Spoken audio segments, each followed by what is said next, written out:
This is an SWX Nonstop Local Sports presentation. The University of Idaho Vandals take on the Utah Tech Trailblazers. Powered by Inland Power and Light, SWX College Football starts right now.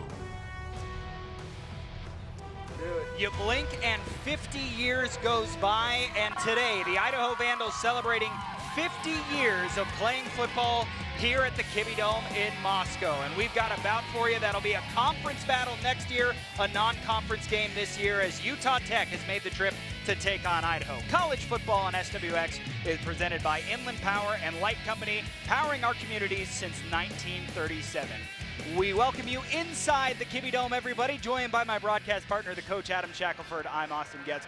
Coach, you talk about playing at home, and obviously the Vandals want to celebrate 50 years with a win. They do that, and they've won their last 8 games here in this building. Their last loss here coming at the end of the 2023 season. Yeah, and again last week played really well, and you know, this is a Utah Tech Trailblazer team, formerly Dixie State, changed their name. 0-2 this year, but they've played 2 really close Big Sky games. Had UC Davis beat at the end of the game and ended up losing, and then really played well against Northern Arizona last week, only losing by a touchdown.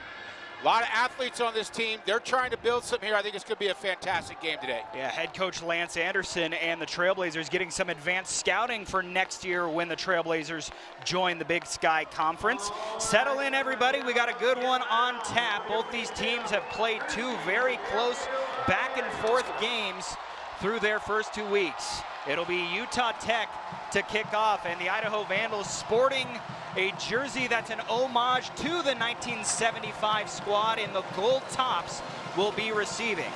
Back deep is Davion Superales for Idaho as we are ready to go here on SWX.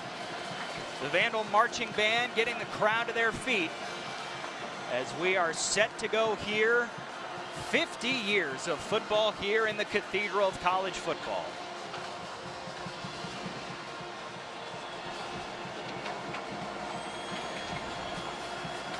Ilya Uvedov ready to kick it away. And again, Superales deep to return. There's the boot. We are underway. The Vandals will start with a touchback. It's going to be very important today. The Vandals get off to a great start. Joshua Meadows, throws an interception on the first play of the game last week. And then the rest of the game looked like a completely different quarterback. Led his team up and down the field. Got inserted more in the run game in the second half. This is a young man who leads this offense. They believe in him. They protect him well. They trust him. And he really plays well. Joshua Wood last week, like you mentioned, Coach, 20 of 25 for 281 yards, 3 touchdowns, the 1 interception. Also did a lot with his legs, 5 carries for 87 yards, including a 57-yard touchdown that would essentially put the game out of reach. Well, and what sets up the quarterback run in the college game is the running backs. They have a committee of running backs they'll use today, just like last week. The more efficient they are handing off the running back, the more that quarterback zone read, where they're reading that backside defender, is going to open up. That guy at some point is going to have to make a choice today. Do I crash on the running back, or do I stick with what I'm told to do and tackle the quarterback?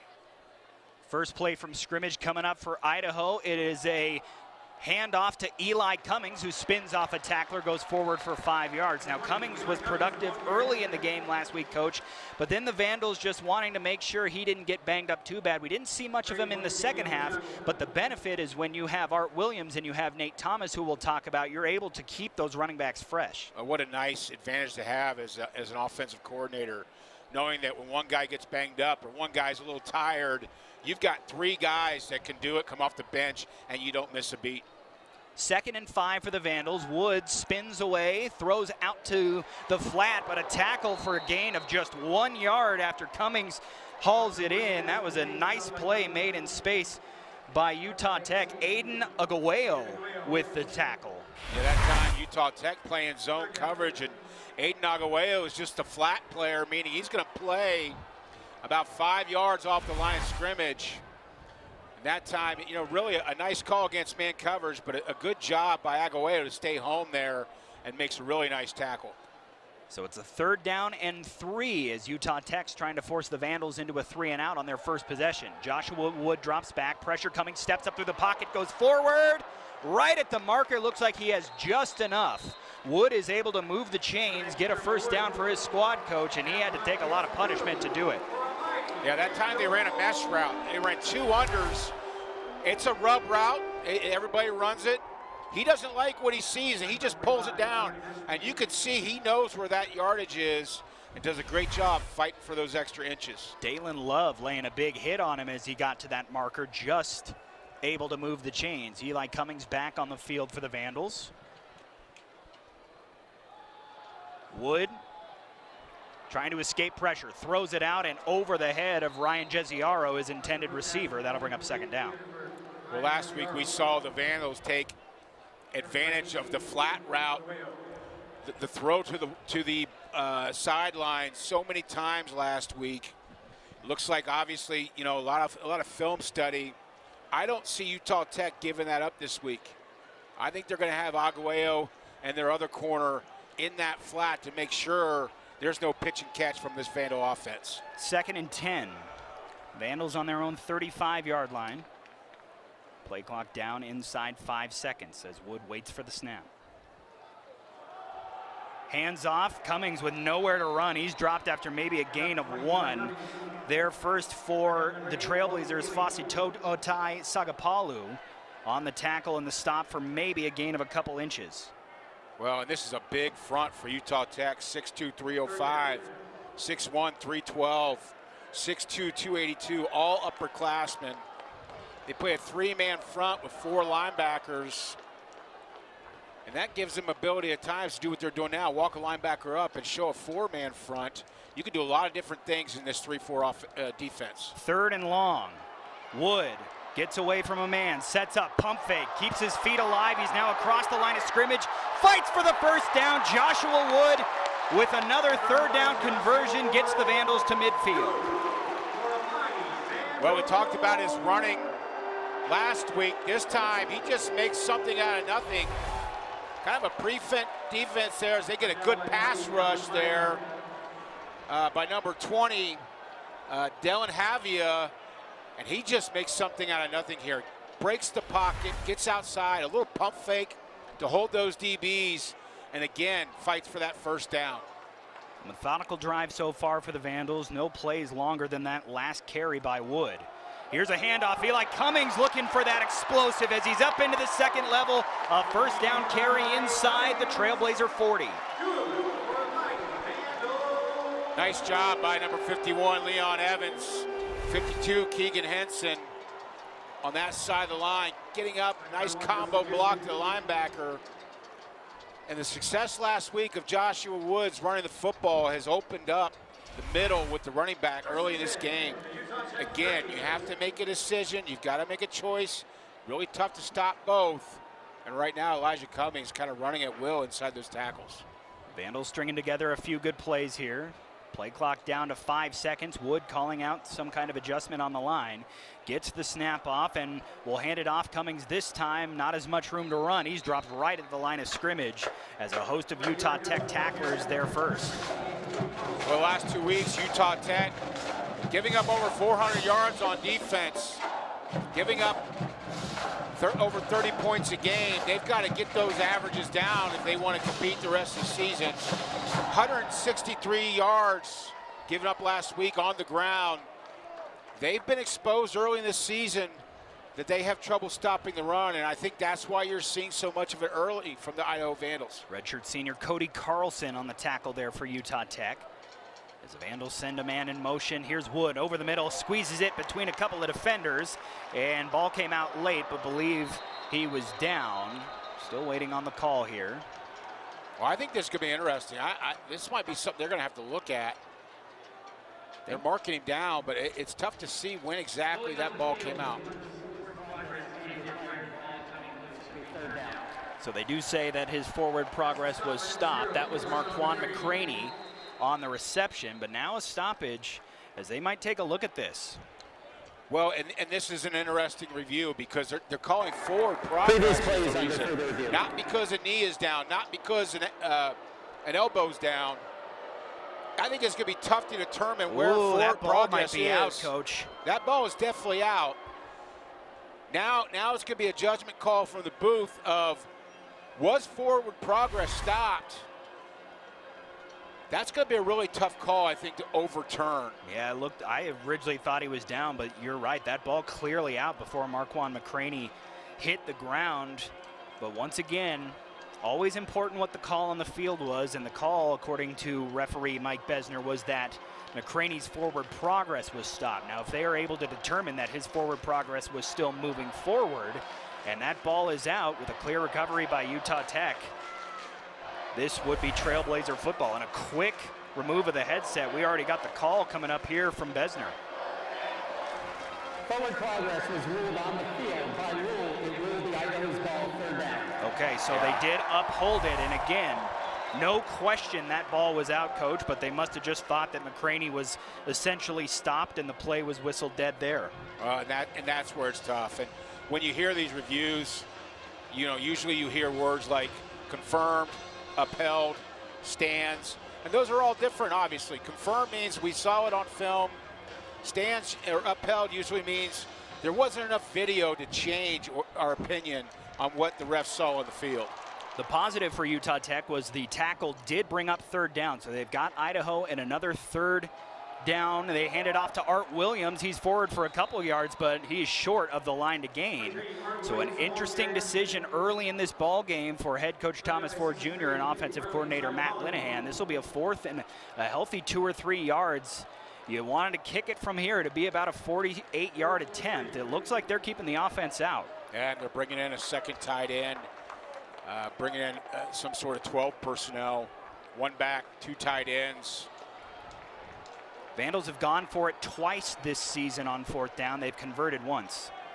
Joshua Wood all by himself in the backfield. With the play clock winding down, he takes the snap. 4th down opportunity. Wood rolls out, looking for a man. He's going to try and fire it for the sideline where it's hauled in. And that will be a 1st down. Ryan Gesiaro able to do the toe tap dance on the sideline. Well, Joshua Wood so dangerous once he gets out of the pocket. Buys himself time right there. Great job of scanning the field. He looks inside out. You've been told as a quarterback since you started playing football, you don't want to throw late across the middle. He looks quickly there, and then he gets his outlet receiver to the sideline, which is a great job separating from number 18, Oigo, the cornerback. Gets his foot in for that 1st down. Wood missed on his first pass attempt. Since then, though, he's hit his last 4. This is a play blown up in the backfield by the Trailblazers. Their first tackle for loss. Jace Sweeten stops that play before it got started. I look for Idaho to start running some of their play action stuff. They're going to start running linebackers through gaps. You're going to see some fake runs, getting Joshua Woods outside the pocket. Let him try to throw the football downfield. Carry was for Art Williams. He's now off the field. Eli Cummings back on for the Vandals, who are chunking their way into scoring position. Play clock at 10. Wood quickly, some miscommunication here. He's lucky that wasn't picked off. Emerson Cortez Menjivar and Joshua Wood having a conversation. I think Coach Wood thought that Emerson was going to stop, and Cortez Menjivar looked like he was running a slant. Yeah, Cortez Menjivar does run a slant. There was a gap that opened, and sometimes that quarterback is just going to expect you, and you see that in film study during the week. Hey, if that hole opens up, just sit. And just a little miscommunication. Cortez Menjivar, such a great game last week. I assume they're going to get on the same page soon here. 3rd down and long, out to Eli Cummings, looking to set up maybe a tunnel screen, but instead wrapped up right at the line of scrimmage. Utah Tech showing a lot of speed on this defense, and that'll send out the Vandal field goal unit. Well, I think a safe play here. I think they just said, listen, we're going to get what we can, maybe improve the chances of this field goal.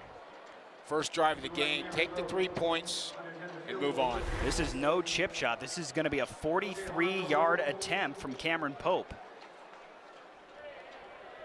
2 out of 3 this season. This would be the longest of this season, but not of his career. L.J. Harm, the punter, is the holder.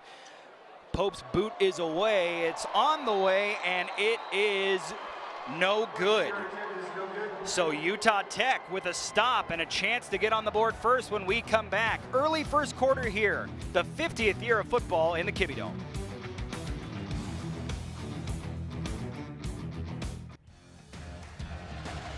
Time for today's Keys to the Game, presented by Northern Quest Resort and Casino. Don't miss the ultimate sports experience at Northern Quest with Game Day Grub at Epic Sports Bar. Northern Quest, yes, the best. Coach, how do you see this one shaking out? Yeah, today for Utah Tech, offensive efficiency, they have definitely struggled with that. Hold Idaho under 30 points. Nice job on the first drive. Got to be tougher against the run than they have been previous 2 weeks. For Idaho, insert Josh in that running game, win the line of scrimmage, and ignore Utah Tech's record. This is a team that's played two Big Sky teams that Idaho will face this year. They've played them tough. Handoff up the middle to Asa Chapman, good for a couple yards. Now keep this in mind about this Trailblazer offense. They have used two quarterbacks quite a bit throughout this early start to the season. Right now it's the redshirt freshman Bronson Barbin to take the first snaps, but you'll also likely see a lot out of Reggie Graff, the redshirt junior. We'll keep you apprised of who's out there on the field. Again, this is Barbin to start the first drive for Utah Tech, who are trying to take advantage of a Vandal missed field goal. Gain was about 3. Barbin drops back, hit as he throws, and it's incomplete. The Vandal pressure getting there. Zach Krotzer able to get to the quarterback just seconds after he let go of that ball. Yeah, we talked about Zach Krotzer last week.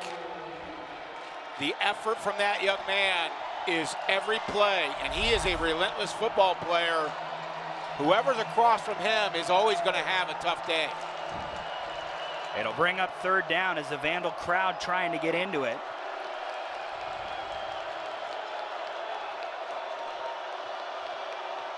Barbin calling out some audibles at the line. 5 seconds on the play clock in this 3rd down and 7. Throws for the sideline. It's incomplete.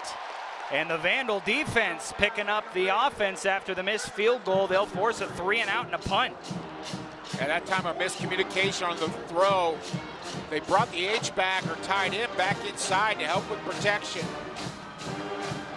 But that time, looking for a back shoulder, the receiver keeps going and just not on the same page early. So that will bring on the punting unit. Ryan Marks to boot it away for the Trailblazers. Back deep to return for the Vandals. Here is the kick. It's a high spiraling kick where Tony Harstey chases it down, loses the football, dives back on top of it. Oh boy, that could have been disaster for the Vandals. Instead, they'll take over at their own 30 when we come back.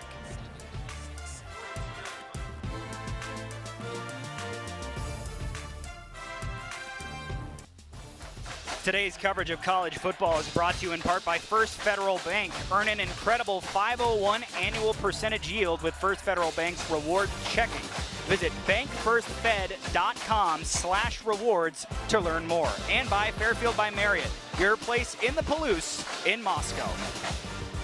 Back here on the campus of the University of Idaho inside the Kibbie Dome, where they're celebrating 50 years of college football. Hosting Lance Anderson's Utah Tech squad. The Vandal offense back out there for a second time. Austin Getz, Adam Shackelford joining you on the broadcast. So, Coach, we saw a lot of yards, but no points last time out for the Vandals. What do you think they need to do on this drive here? Well, they've had success running the football. They're averaging over 4 yards a carry. You don't get away from that. But I think you start testing some of these secondary guys. Although Utah Tech is giving up a lot of rushing yards this year, look for them maybe to start attacking the middle of the field in this zone coverage. Because they brought in extra tight ends, they forced Utah Tech to bring a linebacker down, which really kind of changes at times what Utah Tech can do in the secondary. It was a gain of 4 for Art Williams on the first play of this drive. Vandals taking over after their defense came out and forced a Utah Tech 3-and-out. Another handoff as Williams stutter steps through the line and has a first down over the 40-yard line. So Art Williams to start this drive, coach. And again, we talk about the embarrassment of riches this Vandal running back room features. Williams, maybe not the most imposing figure out there, a little bit slight of a build, but boy, can he burst through that line. Well, and you said it at the end, we're going to give the committee of running backs a lot of credit. But those two tight ends and that offensive line up front, getting some movement in the trenches today. And you could see at times Utah Tech bringing their safety like they are right now, down in the box, trying to get an extra number in the box against the run. Look for them to start pulling and throwing the football. What a hit. Will Aloveo blew up Art Williams after a gain of just 1. Number 11 flying through there for the Trailblazers. Yeah, he's made some big plays already today. He's that linebacker that they're bringing up on the line of scrimmage or bringing through the gaps in the run game. He's been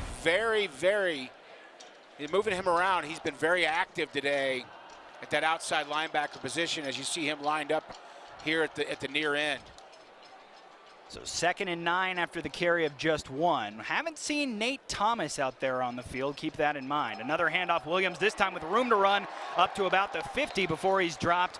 This is going to bring up a 3rd and short. Vandals converted 2 third downs on their last drive. Also converted on a 4th and short before getting behind the sticks. But they feel confident, coach, if they get into this short distance scenario, their playbook's wide open, and with how they run the football, you know, just not getting behind the sticks seems to be the key. Limiting some penalties, which they weren't able to do at times last week, but they're built for these 3rd down and 4th down and shorts. 2 tight ends on the field for the Vandals. 3rd down and officially 3 with play clock under 3. Joshua Wood pulls it this time, just trying to race to the outside. He does, and he picks up the 1st down. Coach, we talked about last week how the Vandals set up the opportunity for Wood to pull it. Last week it resulted in a 59-yard touchdown. There, 3 or 4 is good enough to get the drive moving into Utah Tech territory. Well, there's 2 things I like about this play. Number 1, it's well designed by Coach Ford and his staff. And number 2, when the play's on the line, you need a 1st down. You want a quarterback who wants to put the ball in his hands, the responsibility to move the chains in his hands. That's what captains do. That's what true leaders do. 2 running backs on the field, including Nate Thomas for the first time. Joshua Wood finds him. Thomas can't handle it. We'll see if this is ruled an incomplete pass. Looked like it was maybe a forward pass. I think it was forward, which would make this even if it was incomplete, although they're marking it. Yeah. It looks like they're marking it out of bounds behind the line of scrimmage. So I think the officials called that a lateral that went backwards and then out of bounds. The Vandals will keep the football, but they do lose a yard. Well, and this is an RPO, what we call a run-pass option. They're going to flare the running back, and he's going to read. He's either going to give it to the running back or he's going to throw it. He also has the option to run it. And that time, a pretty good throw just to drop there, kind of ran out of room on the sideline. Boy, yeah, another yard or 2 of room on that sideline. That would have been Utah Tech football. So 2nd and 11. Wood drops back with time. Over the middle, Tony Harsty makes one man miss. He's got a 1st down to the 35-yard line. A good job by Harsty there running the slant.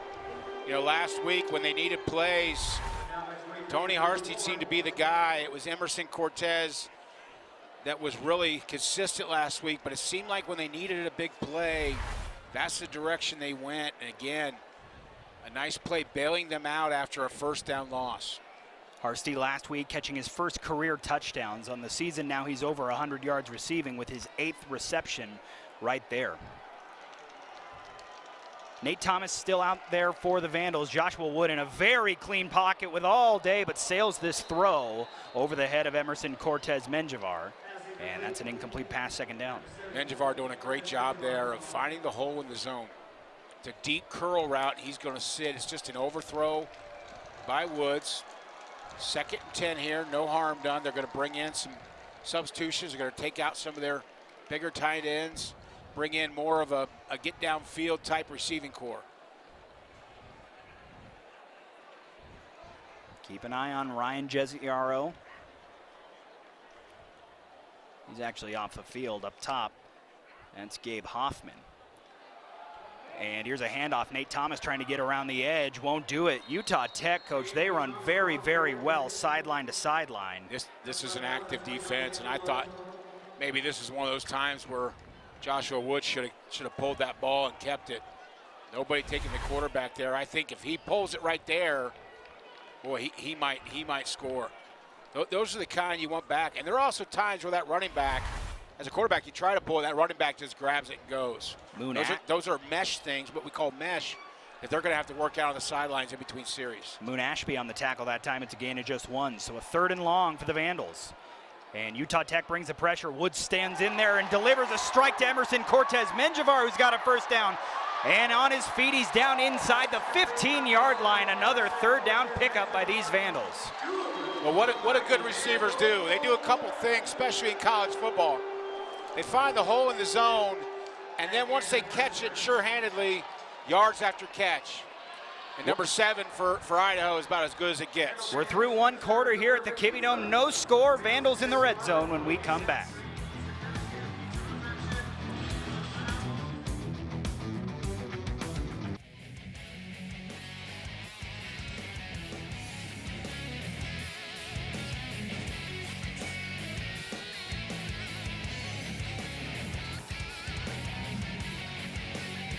Today's coverage of college football on SWX is brought to you in part by Northern Quest Resort and Casino. Don't miss the ultimate sports experience at Northern Quest with Game Day Grub at Epic Sports Bar. Northern Quest, yes, the best.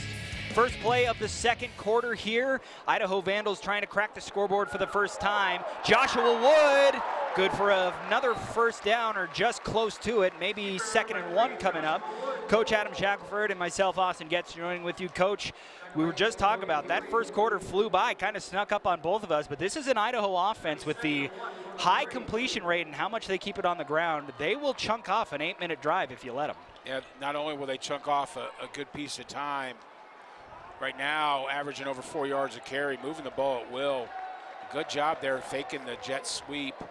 And again, a read for Joshua Woods. He makes a great decision. This drive started with 6 minutes left in the first quarter and now has rolled over to the 2nd quarter. Wood drops back, throws over the middle. It is incomplete, but a flag in the end zone, and they're going to get pass interference. This will put the ball on the on the Utah Tech 1-yard line, as they're going to get Justin Houston for interference here. Yeah, I think some contact up by the shoulder, and I think you're also going to see by the arm closest to the official, probably a grab around the waist. Typically, that DB will try to get away with a hook on the waist to try to pull that receiver back in so he can get that front arm around.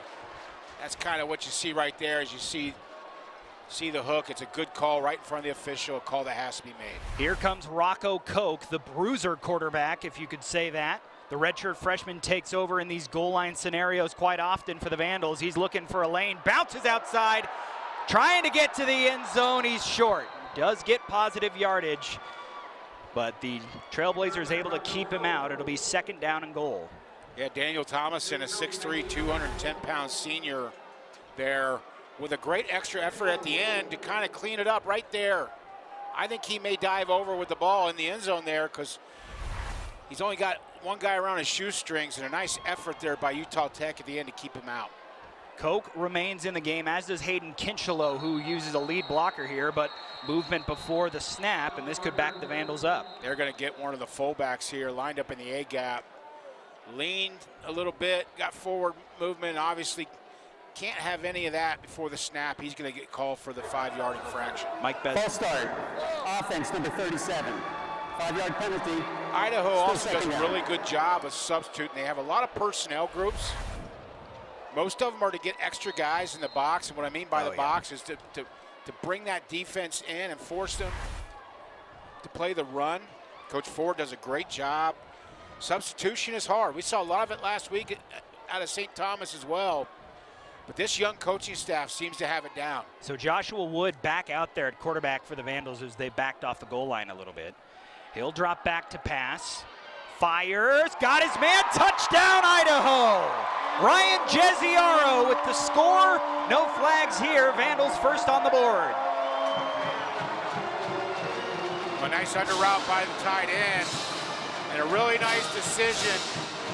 They run a route across the field to pull coverage, run the tight end, kind of on a follow route right behind him. And he just beats man coverage here. You see right there, kind of a rub route. Really nice job. I love the misdirection stuff at the goal line. And again, Joshua Woods making a fantastic decision with the football. The redshirt freshman Jeziaro, with 6 receptions for 83 yards and a touchdown last week against St. Thomas. Cracks in for his 2nd career touchdown here as the Vandals lead a 14-play, 70-yard drive that took 7 minutes and 40 seconds off the clock. And extra point willing could have them up 7-0.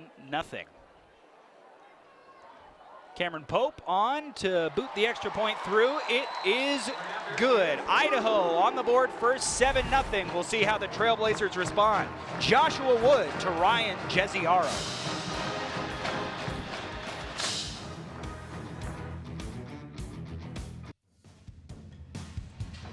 College football on SWX is brought to you in part by Titan Truck Equipment. Northwest, family owned. Outfit your truck by visiting us in Spokane Valley. And follow Titan Truck on Facebook, Instagram, and YouTube. Back here at the Kibbie Dome, the home Idaho Vandals on the board first early here in the 2nd quarter. 7-0 they lead after that man Joshua Wood connects with Ryan Jeziaro for a touchdown. Austin Getz, Adam Shackelford joining you. Coach, what did you see on that drive that led to the success? I mean, we saw a good mix of run and pass. We saw their first penalty. They've kept the penalties off the board. Just what did you see?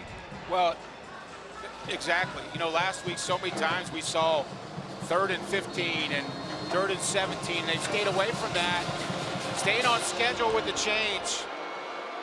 Utah Tech only running 3 plays in basically 17 minutes of this football game. Is a line drive kick that's returned out to the 25. That is where Utah Tech will start their drive when we come back. 7-0, and Idaho lead. Trailblazers coming out on offense.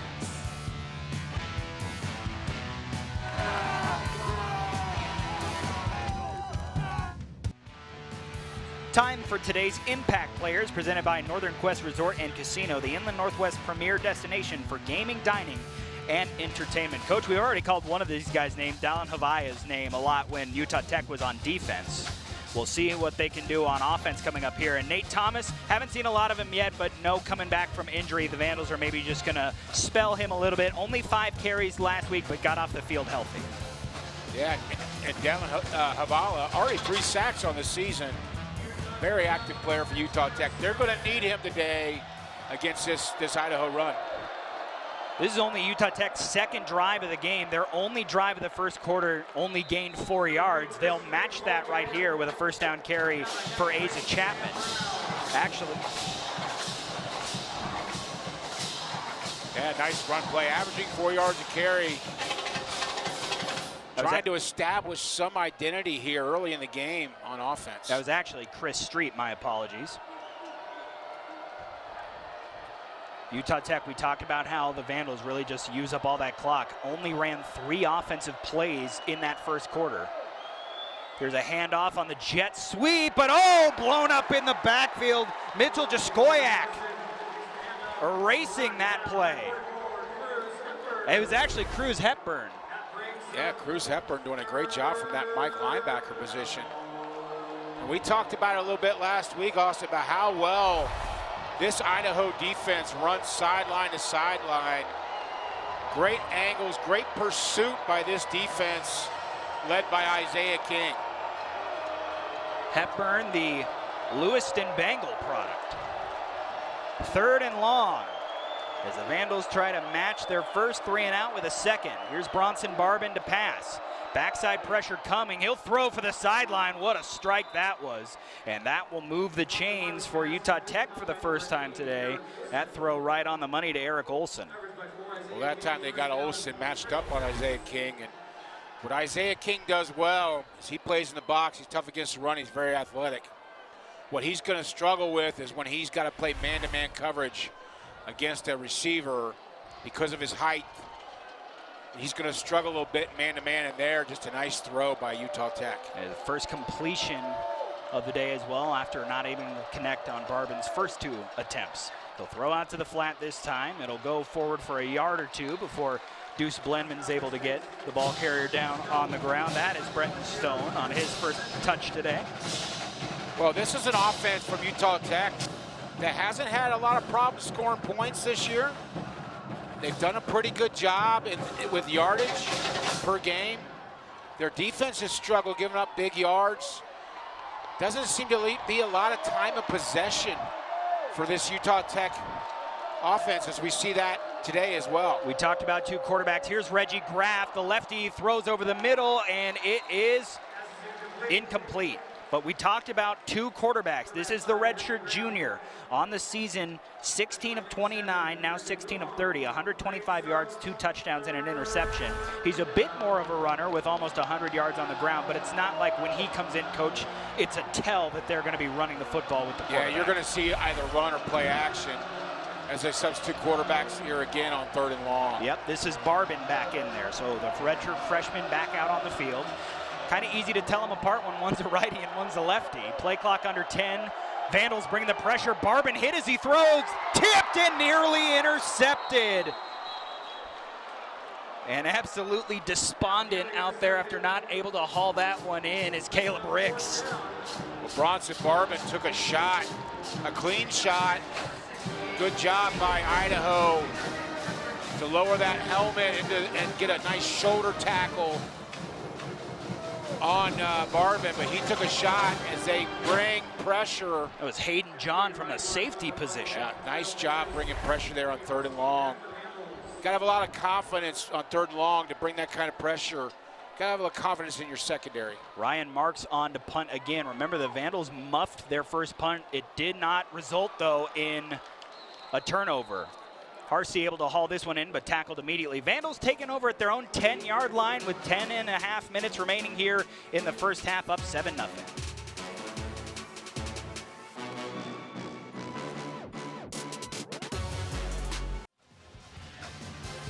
College football on SWX is presented in part by P1FCU. Are you looking for a free checking account? P1FCU's Ascend Checking is a free checking account that can earn you dividends. Open your account at p1fcu.org.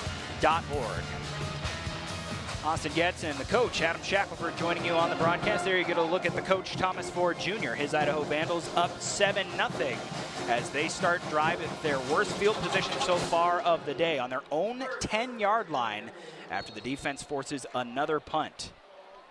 Joshua Wood, who's been excellent at quarterback so far in this game with a throwing touchdown his last time up, will hand this one off to Art Williams, who burst through a hole. He's over midfield trying to outrun the Trailblazers, and he will go out at the 20-yard line. A 70-yard rip there for Art Williams right down Main Street. Good job by the interior of that offensive line. And if it wasn't for Dejon Harrison, we've got another Vandal touchdown here. Not a lot of breakaway speed. He's their guy. He's their ground and pound guy, but he finds a seam. Looks pretty good out there in open space. And a quick handoff to Art Williams. It goes forward for a gain of 2. But Art Williams, boy, you talked about, I was just about to get into, Coach, depending on how that first play went, how the Trailblazer offense had only been able to net 21 yards so far, so maybe if their defense could get them some good field position, and before I could even finish that thought, boom, there went Art Williams. Yeah, they've given up a lot of yards on the ground this year, and still struggling with that today. So the Vandals inside the red zone. And it's big Nate Thomas carrying this one right up the gut for a gain of a few more yards. But it will bring up a 3rd down. So if you're Utah Tech, you're trying to keep the Vandals out of the end zone and line up a field goal. They have missed one today as we tick down to 9 minutes to go in the first half. Well, and I'm sure if you talk to Coach Ford and the coaching staff, the other thing they want to see today is they don't want to let Utah Tech hang around. Last week they let St. Thomas kind of hang around, and it became interesting at the end. I think they want a complete game out, not only this offense, but a full team, complete game where they put a team away and kind of leave no doubt. Art Williams back out there on the field. That rush officially credited for 68 yards. Man in motion, Joshua Wood drops back. Pressure coming, steps up through the pocket, still alive, but finally chased down. Utah Tech with multiple defenders in that backfield. Alovaio there first, but a penalty. I think we're going to have a holding call here on Idaho. It's going to back it up even more. Holding, offense number 71. 10-yard penalty. Still third down. Utah Tech with a decision to make. Do you take it to fourth down there, or do you think they're going to back them up? No, they're good. It looks like they may give them the fourth down. They may say, hey. Yep, they're going to go ahead and kick the field goal. They're going to send out Cameron Pope for a field goal try coming up. He missed from 43 yards. This one's shorter. This will be 38 yards. And Cameron Pope trying to make it a two-score game. Well, you could tell on the last one, he just kind of mishit it. It didn't have a lot of pop off his foot. We saw some strong kicks last week. This is definitely in his range. Again, Xander Eccles, the long snapper, L.J. Harm, the holder. And Pope puts his right foot into this one. It's off the upright, no good. Cameron Pope 0 for 2 today, and Utah Tech will remain in a one-score game with the ball when we're coming back.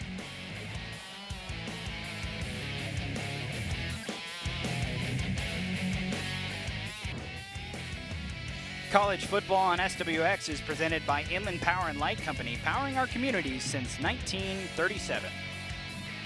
Back here at the Kibbie Dome, just under 8 minutes to go before halftime. It is a 7-0 lead for Idaho over Utah Tech. Austin Getz, the coach, Adam Shackelford joining you. And coach, special teams miscues, now 2 missed field goals that could have the Vandals up 13-0. Instead, as Utah Tech a touchdown away from potentially tying this game.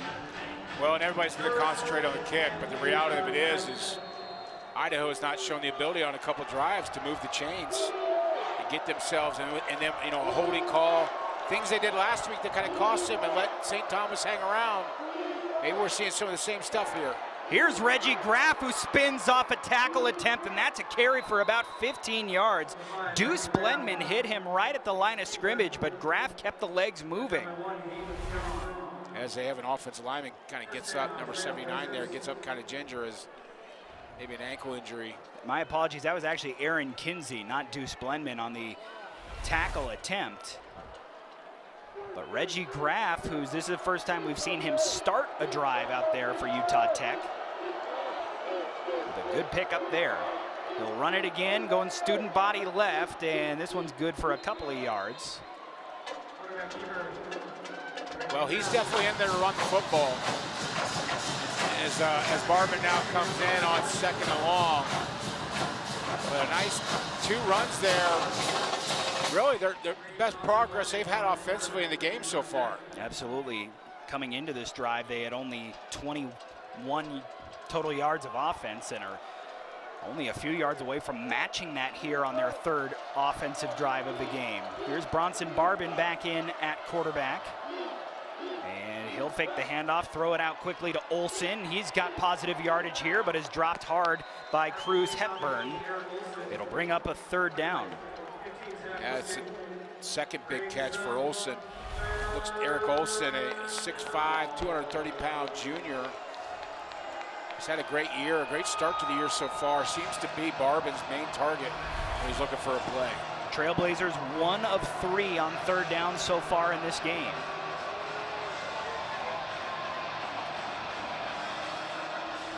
As the clock winds down towards 6 minutes remaining in the first half. Remember, the Trailblazers will have it to start the second half.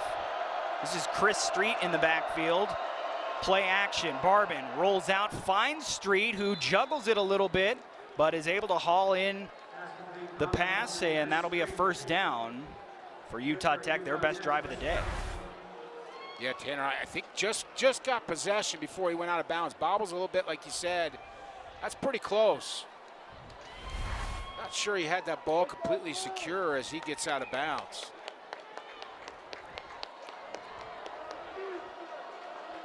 Utah Tech trying to get into Vandal territory for the first time today. Barbin on a quarterback draw, looking for a lane. He's wrapped up after a gain of about 1. Getting a little chippy out there in the secondary. Guys just need to get back to focusing on football here, but Barbin, as you can see, definitely not the runner that their other quarterback is. Just trying to make something happen. His protection continues to break down as Idaho's defensive line really doing a great job of getting pressure today. When you can get pressure with just your front four, and you don't have to worry about blitzing and doing that other stuff, what a great advantage for Idaho. Barbin hands things off to Street. He's dropped after a gain of about 1, but it's towards midfield. Utah Tech goes. Matthias McLean on the tackle there for the Vandals, but here comes another 3rd and long, 3rd and medium situation as Vandals trying to get Utah Tech off the field. Well, this is obviously important for Utah Tech, but I think equally important for Idaho to force a punt here, try to get this football back with 4 minutes left. And Utah Tech will get the football coming out of the halftime. Barbin remains on the field at quarterback. 3rd down for the Trailblazers, and this is Utah Tech's actually going to be glad that this was whistled a false start as the snap went through the legs, but this will back them up. That time the defensive line moving around, not even in stances. They're all standing up in a 4-point stance. Or excuse me, a 2-point stance. They're kind of dancing around, and they're going to pick a gap. What that did is cause some movement early, and you're right. If that movement isn't early, this might be a turnover on a fumble. So it'll back them up into a 3rd and longer. 4 minutes, 15 seconds remaining. Idaho with a chance to get the ball back. I'd say in fairly decent field position, but it has been a good day kicking the football for the Trailblazer punter, Ryan Marks. Obviously, the Trailblazers hoping they don't have to see him here. It's a 3rd and 12 as the Kibbie Dome rises to their feet. 4 minutes to go in the first half. Barbin over the middle's got his man, but it's well short of the 1st down marker right at the midfield stripe, and that'll bring out the punting unit for the Trailblazers. As aided by the penalty, the Vandal defense is able to deny them moving the chains. Well, you're in the middle of the field at the 50-yard line, and it's tempting to go for it here, but I think with a 7-0 lead, Idaho's struggling a little bit on special teams. I think utilize your punter, pin them deep. Last time, just a beautiful kick all the way down to about the 7-yard line. They could use another one of those right now. Yeah, Mark's averaging over 40 yards per boot. He'll put it into this one. It's a spiraling kick towards the sideline. This time Tony Harsty does call for the fair catch and will haul it in at the 9-yard line. College football on SWX is brought to you in part by Findlay Downtown Toyota on 3rd Street. If you're looking to score the best deals on your favorite Toyotas, come to Findlay. All right, Coach, 3 minutes, 12 seconds to go. Vandals have all 3 of their timeouts plus the 2-minute timeout. So plenty of time. You have the wide open playbook. Obviously, we've seen you be able to get the big chunk run there from Art Williams. Anything you specifically want to see them do here in this first few plays? Well, I think you get Joshua Woods maybe involved in the run game. Biggest thing is you understand you have 3 minutes left. You've got your timeouts. You want to try to go down and score, and you don't want to score a field goal here. You want to score a touchdown, but you want to do it with the clock, under a minute here. So that puts pressure on Utah Tech. Maybe not able to score again for the half because they do have the ball coming out. Handoff, Art Williams looking for another big run to open a drive. He's got it all the way out to the Vandal 25, the Utah Tech 25, but a great play for the Vandals. Well, that's going to put him over, Art Williams over 100 yards today as he had 92 before that run. And a quick handoff again to Williams. This one bursts forward for about 5 yards. Vandals using a little tempo there, trying to keep Utah Tech on their heels. Actually, more of a gain of about 7, but we have an injured player down on the field that will call for an official timeout. Well, the other advantage is we hope this young man is okay. The other advantage to running back by committee is you don't only get to utilize all those guys, but sometimes you find the hot hand and you go with it. That's a team captain, Justin Houston, who's able to get back on his feet and head towards the sideline. And a timeout still here on the field as they'll emerge from their respective huddles. 2 minutes, 42 seconds. Vandals will have it in a second and short, coming up at about the 37-yard line. You see Justin Houston just kind of crunched a little bit as he got the tackle there of Art Williams, but thankfully seems to be okay as he's getting checked out on the sideline. One of the big back-end players on this Utah Tech defense. They really would like to see him back out there quickly. Meanwhile, it's a second and short, and it's Nate Thomas now in the backfield with Joshua Wood. And they go right to him. Thomas has enough for a first down all the way up to close to the 40-yard line. Well, this is ideal for Idaho right now. Move the chains, move the clock. And I imagine they're just going to let this one wind down to the 2-minute timeout.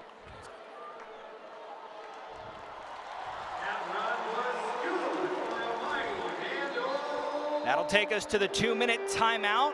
A 7-0 lead for the Idaho Vandals with a chance to add to it before the break. Don't go anywhere. We got more college football coming up here on SWX.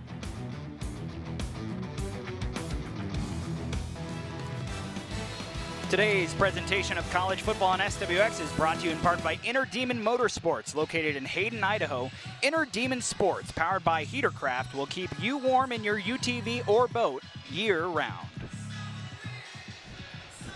Other side of the 2-minute timeout here at the Kibbie Dome. Idaho Vandals with the ball, moving towards midfield, up 7-0, trying to score before the end of the first half. Austin Getz, Coach Adam Shackelford joining you. Coach, want to see the Vandals get on the board here, of course, but got to remember, Utah Tech does also have their 3 timeouts, so it's that delicate dance of you want points any way you can get them, but maybe not trying to score too fast. Joshua Wood jukes a man out of his shoes, still on his feet as he goes for the sideline. That's the most exciting 9-yard run you're likely to see all season. Just showing his not only potential, but his athletic ability. Throws the ball well as well. There are some intangibles that I think when he's done playing football at the college level, that maybe some of these pro scouts will start looking at.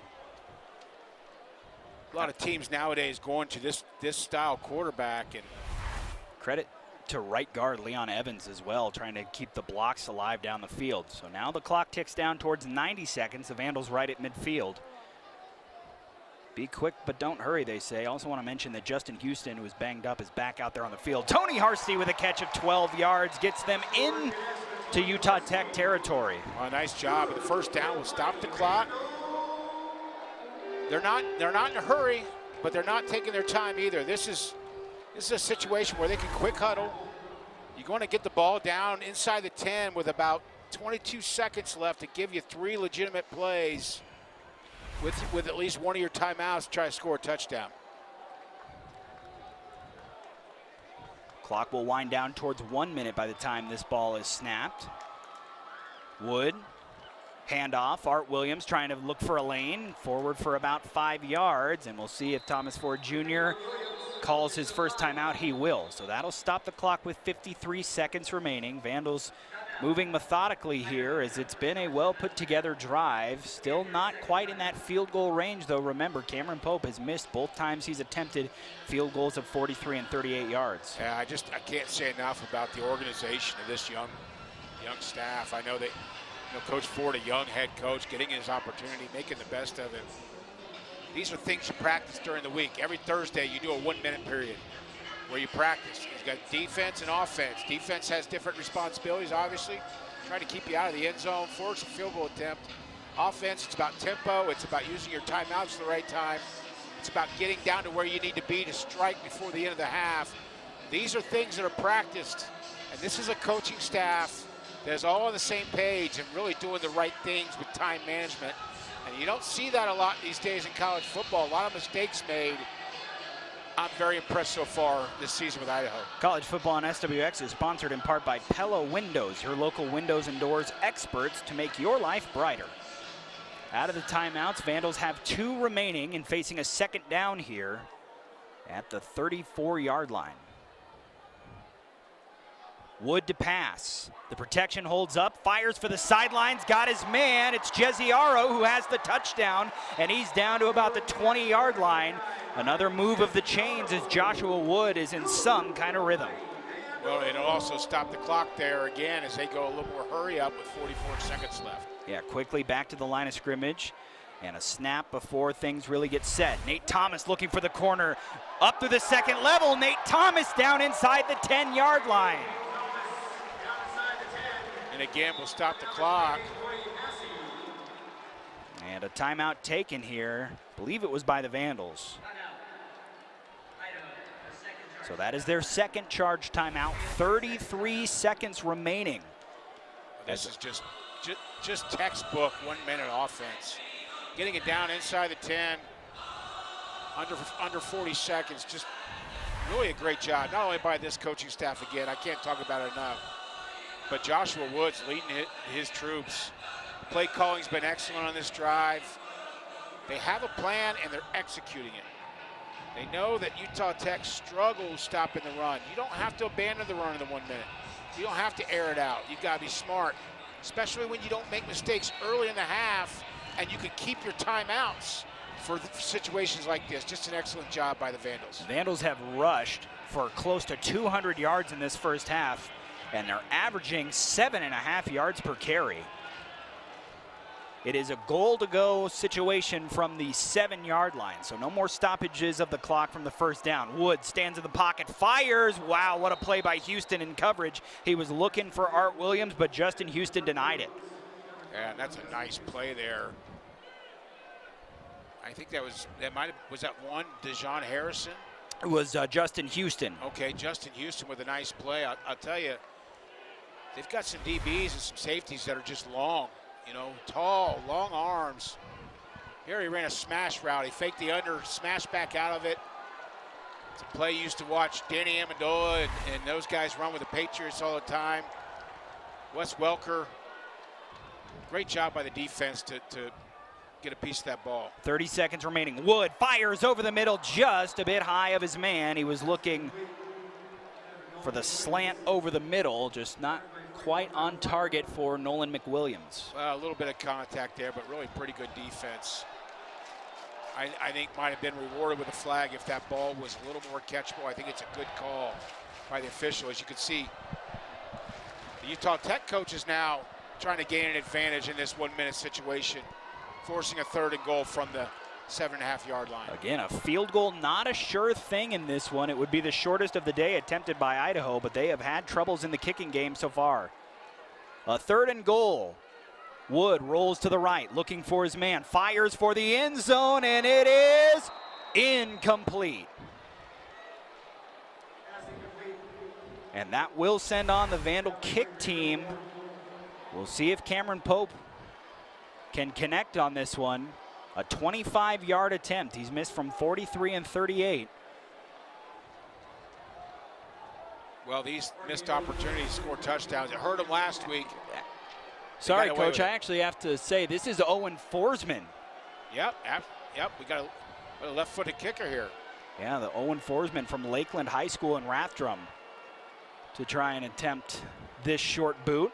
That one is on the way, and that one is good. So it is a 2-possession lead for Idaho, 10-0 with 17 seconds remaining. They did use almost all of the clock, but again, these are now 3 drives. Vandals could be up 28-0 here, could even be up 16-0 if not for the missed field goals. Yeah, and getting back to my point as we saw the kicker change. They got away with it last week with St. Thomas. You know, maybe they get away with it this week with Utah Tech not finishing drives. But as you get into your Big Sky Conference play, you start playing the Montana States, the Montanas, the UC Davis, you're not going to get away with this. This is something that needs to be fixed, and I'm sure Coach Ford and his staff will address it. So it is a 2-possession lead for the moment. Utah Tech, got to think, unless this is a boot through the back of the end zone, they might take a chance to run this one out.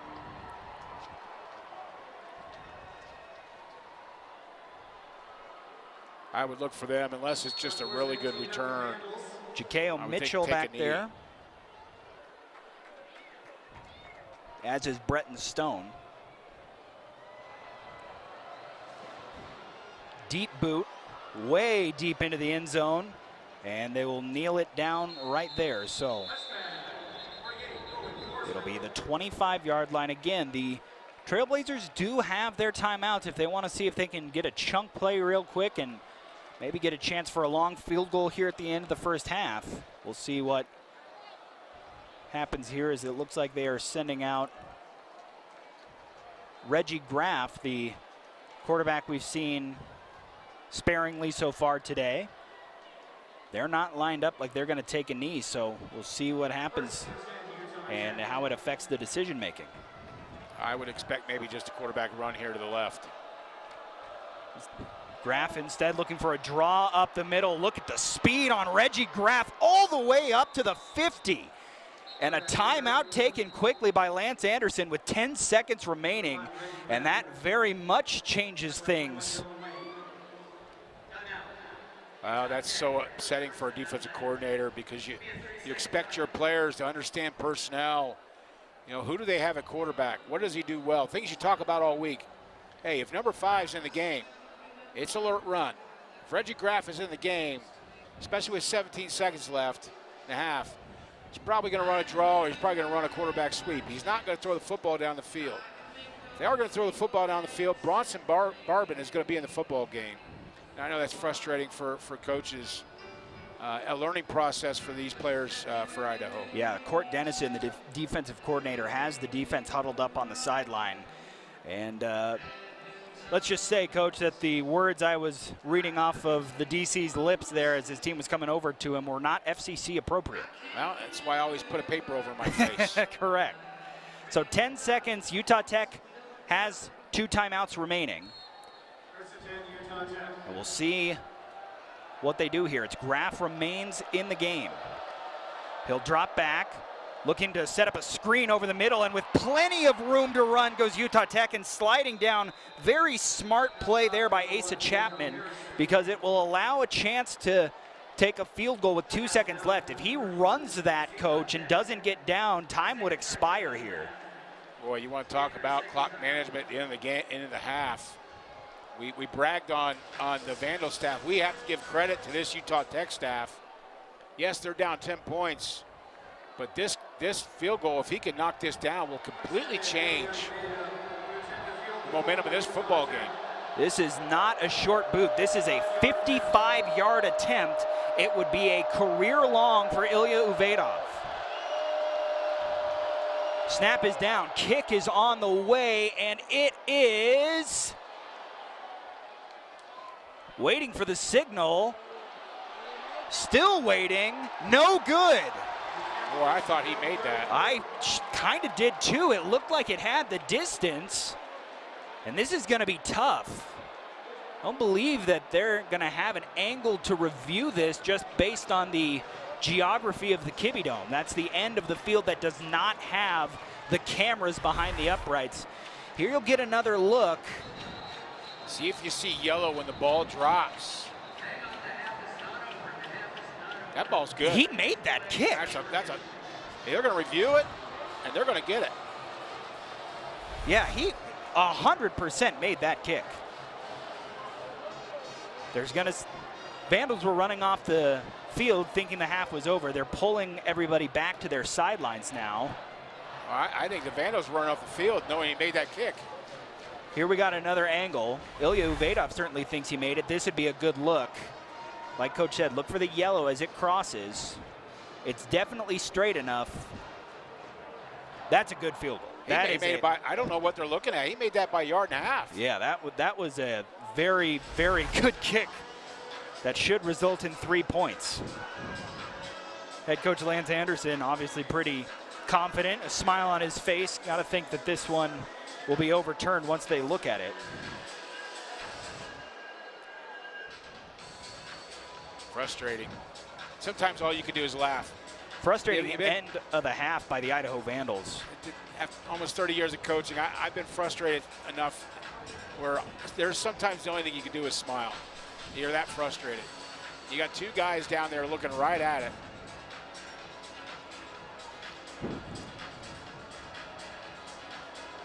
Talk about the Vandals. You go down there, you make it a 2-possession lead with 17 seconds, and you let them get off 2 chunk plays and a 55-yard attempt. That was good. Here is referee Mike Besner as coming out to make the announcement.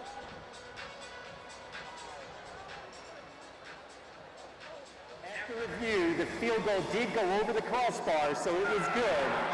Yep, they just announced that it is a successful field goal. And that will be the end of the first half. So it is a 10-3 lead for the Idaho Vandals as Utah Tech able to get on the board in the closing seconds of the first half. We'll take a break and come back. Your halftime coverage coming up here on SWX.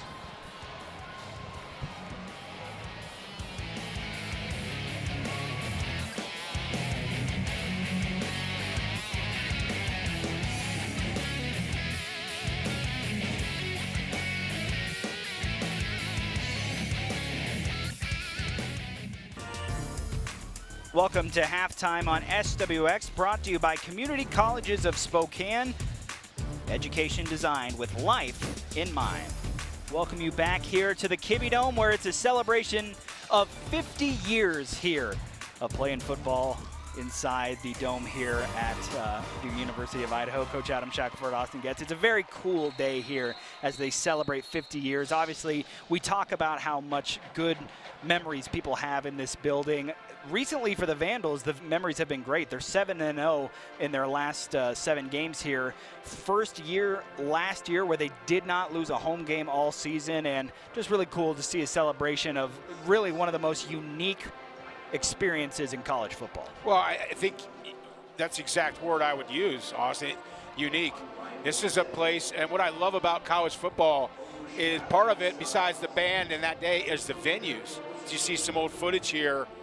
But this is a very unique place to watch a football game. I really enjoy coming to the Kibbie Dome and following the Vandals. Yeah, if you didn't know, the field was here. They played football in this footprint before the dome was built, and then they built the roof to go over the top of it.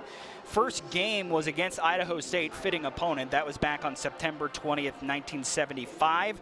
All time, the Vandals are 164, 97, and 1 in this building. It also hosts tennis, track and field, and the Jazz Festival, Lionel Hampton Jazz Festival. Up until a couple years ago when the ICCU Arena was built next door, it housed college basketball in here along with Memorial Gym.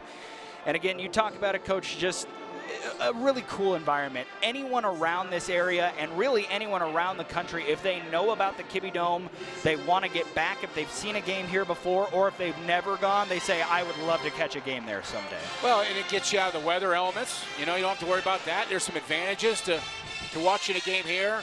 Always a great band here. So impressed every year is that they've got the 5-0 out there on the field celebrating as well. And I love how well attended it is by the students here on campus. Absolutely. It's a celebration, and we'll continue the celebration here during our halftime coverage. We'll take a break and come back with more coming up here. 50 years of football here at the Dome. Time to take another look at tonight's keys to the game, brought to you by Northern Quest Resort and Casino. Don't miss the ultimate sports experience at Northern Quest with Game Day Grub and Epic Sports Bar. Northern Quest, yes, the best. Coach? Well, the only key really so far that Utah Tech, although they're in this football game, is they're holding Idaho under a chance to hold them under 30. Haven't played the run very well, and offensive efficiency outside the last 17 seconds hasn't been very good. Idaho, some nice drives, but they are stalling at the end. Again, I don't think they can ignore this Utah Tech offense much longer.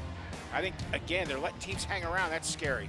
Absolutely. Vandals with plenty of missed opportunities in that first half. We'll see if they can atone for those in the second half. It will be Utah Tech ball, though, to start. We'll take a break and come back with some more of your halftime coverage here from the Kibbie Dome in Moscow, where it's a 10-3 lead for the Idaho Vandals at half.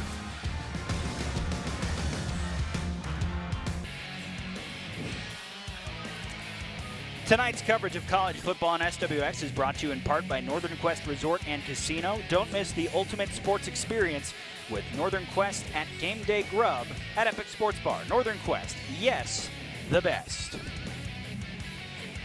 Well, the first game here at the Kibbie Dome was September 20th, 1975, 50 years ago, and the Vandals are one half away from their 165th win here at this building. We'll take a break and come back. They lead 10-3 as Utah Tech will have the ball first. Halftime on SWX was brought to you by Community Colleges of Spokane and Education Design with life in mind.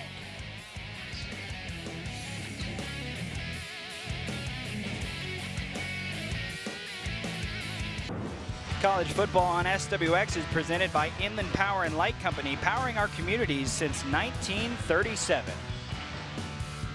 We told you coming in that Utah Tech, despite an 0-2 record, had played two ranked Big Sky teams very close. At least through one half, they're doing their same against their third straight ranked Big Sky opponent. Austin Getz, Coach Adam Shackelford joining you on the broadcast. Coach, we got about a half a minute before we get the second half started. Utah Tech will have the ball.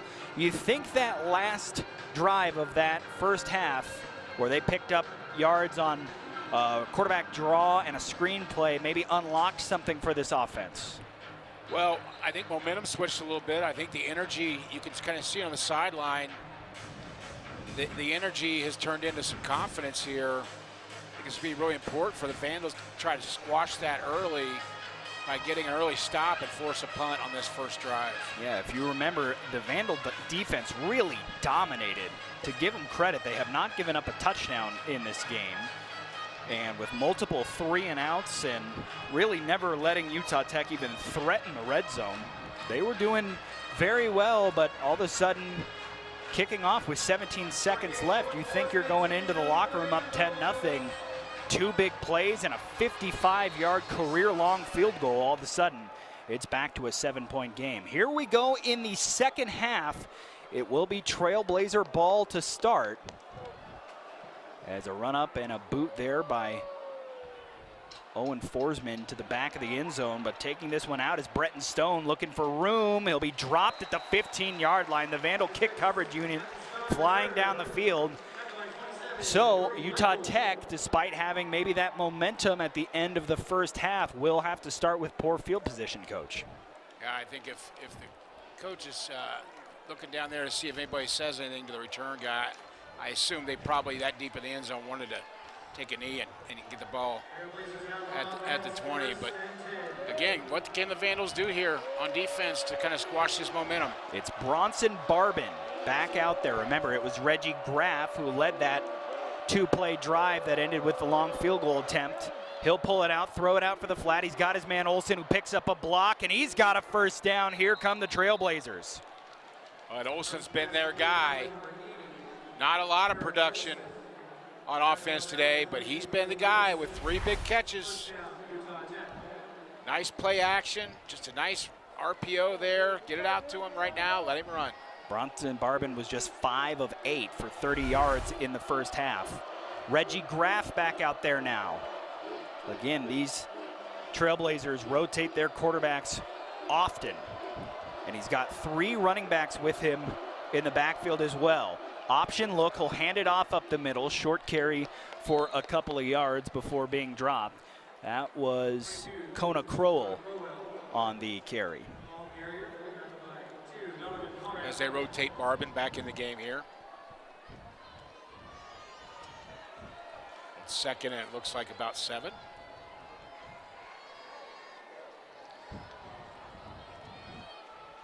All the scoring in this game coming in the second quarter. Vandals scored early in the second quarter, a touchdown, added a field goal in the final minute before Utah Tech responded with a field goal. Here's Bronson Barbin. And he'll hand things off. Nowhere to run, and Zach Krotzer swallows it up, but fighting forward still for a couple of positive yards was Bretton Stone. Able to make this now a 3rd and short. Well, you can really concentrate on the running back. You've got to peek at Barbin because he is athletic enough to take the ball and run around the end, but there you see them just kind of peek, and they can really concentrate on squeezing that running back. Vandals held Utah Tech to just 2 of 5 on 3rd downs in the first half. They're asking their crowd to get behind them here as it's Barbin remaining on the field. Man in motion, Barbin pulls it, throws, Got his man diving over the first down marker and moving the chains is Chris Street. Every time this Utah Tech offense moves the chains, you could see the mood change in both sidelines. A little more pep in their step as they substitute in and out here. The coaches high five the guys coming in and out. Trying to get this offense moving, knowing that this drive in particular could get them right back where they want to be. Asa Chapman in the backfield with Bronson Barbin. Pulls it, throws for the sideline, and what a play covering that up. Deuce Blendman fought off his block and was able to get the man down for a gain of maybe half a yard. That's not a play that's going to end up on many highlight tapes, Coach, but Deuce Blendman prevented that from being, even if it only gained 5 or so yards, he made that. Well, it's what you want to see out of your corner, especially when they're up in press man, is physicality. He runs through, gets off the block, and then a sure tackle with some help at the end for cleanup. Crowd getting into it now is 2nd and 9. Barbin, play action, throws over the middle. This one is caught. And Olsen able to hold on. That's another first down, and the Trailblazers are into Vandal territory. Well, Olsen's becoming a problem. He really runs great routes, sure-handed here. No doubt that a guy that Barbin's looking for. His 4th catch today. Barbin this time pulls it on the option, chased down by Dylan Lane, but it is a gain of 3 yards. Well, even if you don't have a lot of success, 3 yards is okay. But you pull it once, and now they've got to follow it. Now they've got to recognize, okay, he's willing to pull the ball around the end, and at times that will free up that running back inside. Longest drive considering time on the clock that Utah Tech has taken in this game, almost 4 minutes now. Barbin goes under center. Haven't seen a lot of this from Utah Tech today. 5 on the play clock. Turns, hands it off. Chris Street looking for a lane, and Chris Street keeps the legs moving. He'll have the first down. Yeah, they're going to move the chains again, and you're right, Austin. An under center I formation. Going back to the 90s here a little bit. Playing some power football, saying, hey, we can run the football too. We can move the football. As they move the chains again and again, a little more energy. Absolutely, the momentum is on Utah Tech's side, at least for the time being. Handoff, Street, strung out to the sideline, hit right at the line of scrimmage, and eventually dropped. Blendman again coming up and tackling from his corner position. It goes for a gain of 1. That's an interesting spot. It looked like he may have, I couldn't tell if his foot was out of bounds, but he kind of dove forward for another yard there. Now to bring up 2nd and 9. And after hitting from 55, I would say they are in Uvedov's range. Barbin all by himself in the backfield. Vandals rush 3. He fires over the middle. Dylan Lane with great instincts breaks it up. Well, and when you're in a close game, Austin, how important is your kicking situation? Number one, you know you've got a punter who can boom it. Play the field position game, and you've got a kicker in a close game who's proven he can hit outside of 50. I would say advantage Utah Tech right now in special teams. Again, the Vandals have left at least 6 points on the board just on missed field goals. No turnovers in this game yet. Vandals would love one here. Barbin, as they send pressure, fires over the middle. Low throw is incomplete. He was looking for Olsen. Well, typically a ball that Olsen would catch was a little bit low, but I'm sure he wants that one back. As Barbin's number 1 target there, can't come up with the play. They'll send on Uvedov. He was good from 55 at the end of the half. This from 52. Ryan Marks, the holder. Snap down, kick on the way. It has the distance, and this one is good. Over 100 yards of field goals. Idaho able to maintain the lead, but Utah Tech scoring on their last 2 drives thanks to the big right leg of number 27. Yeah, really no doubt on that one. Very similar to the last kick. He was just a little bit closer, and boy, that ball pops off his foot. A little bit of confidence. You see Coach Anderson there.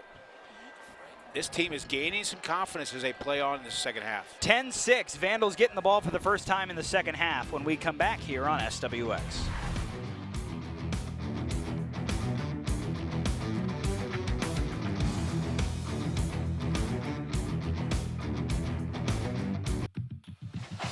College football on SWX is presented in part by your local McDonald's restaurants, proud sponsors of the McDonald's Team of the Week, featured every Friday night at 11:15 on Nonstop Local KHQ during SWX Overtime. Field goals on back-to-back drives for Utah Tech has them down 10-6, kicking away to the Idaho Vandals here at the Kibbie Dome in Moscow. Austin Getz and Adam Shackelford joining you. Coach, obviously Vandals are in the lead and defense has done its job so far, but it almost feels like this is a drive you need points to kind of get things back in your favor. Yeah, it's been a little stagnant since the second quarter. Relying on the field goal kickers to come through, and haven't been able to do that today outside of a short chip shot. And we've got ourselves a ball game here. We do. Things in the Vandals' favor. The offense has been outstanding in terms of moving the football, but really have not been able to capitalize on points. Idaho's ran for 197 yards. They've thrown for just 76, but haven't really need to throw the football. So we'll see how they come out here, their first drive of the second half. Again, they could have had as many as 28 points on the board. They really should have had at least 16. Instead, now leading just by 4 here with 9.5 minutes to go as they take over for their first drive of the third quarter. It'll be Art Williams, who's already over 100 yards rushing, to start out the drive with Joshua Wood in the backfield. And it's a handoff to Williams, who's just bursting through the middle of that Utah Tech line seemingly every time he touches the football. A gain of 9. Well, Idaho's coaching staff scheme is not flawed. That's not why they're not scoring points. There seems to be breakdowns. Football's a great game. Everybody's got to do their job. All 11 have to do their job or it doesn't work. And just seems to be a guy here and a guy there. And I think going back to this power run is very wise by Coach Ford. This is what got them here, and this is what they need to establish again with 8:50 left in the third quarter. It's already a career day for Williams, who gets the ball back here. Maybe fights forward for a yard. It'll bring up third down. His previous career high in rushing was 96 yards last year against Cal Poly. Already over the 100-yard mark. And we'll see if they go right back to him on a 3rd and 1 coming up here on the Vandal half of the field. Williams going to the sideline, and it looks like Hayden Kinchelow is coming back in. Well, they bring in those 2 big fullbacks they use as well. We saw this formation earlier in the game as they split those guys out at tight end. Well, they're really packing the guys inside, forcing Utah Tech to shift into a new formation. Vandals hand things off. Kinchelow met at the line of scrimmage and just wins the battle. Boy, he was maybe met actually a yard in the backfield, Coach, but hard to stop number 37 if he gets any momentum at all. Well, and he drives a 305-pound defensive lineman back for the first down. That's not a small man in the backfield. Couldn't make the play, came in a little bit high. But the leg drive, the effort, and tenacity gets the first down, gets things accomplished, and moves the chains. That was impressive. So Art Williams back on the field. Vandals have ran it all 3 plays on this drive so far. 7.5 minutes to go. Wood now rolls out to his left. He's looking for a man downfield. Sets up, fires back across the middle. He's got Emerson Cortez Menjivar. A flag down behind the defensive backs. We'll see what the call is here, as Cortez Menjivar maybe a little bit slow to get up, heads to the sideline. We'll see what this call is. This could be very consequential. Here's Mike Besner. Well, I thought it might have been illegal contact downfield, but it looks like it might be some kind of sideline warning maybe. I think they're going to call contact downfield here. Personal foul, legal blindside block on the defense. 15-yard penalty added to the end of the play. Wow, that is a Automatic first down. big penalty right there. Don't often hear a legal blindside block on the defense. See if we can pick it up, what happened downfield. hard to see from there. The flag came in right about the time Joshua Wood let go of that football.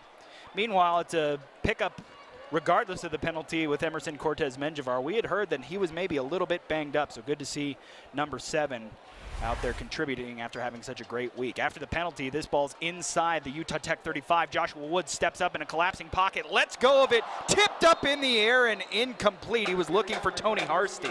Usually Harsty, very sure-handed that time. Knows he needs to catch that football, move the chains again, and get them into the red zone. Wood also took a hit here as he was running forward right as he let go of that ball. And this is very fortunate that that was not intercepted by Justin Houston, who was in pursuit. 2nd and 10, ball's on the 34-yard line. And Nate Thomas, our impact player, back out there for the Vandals in the backfield.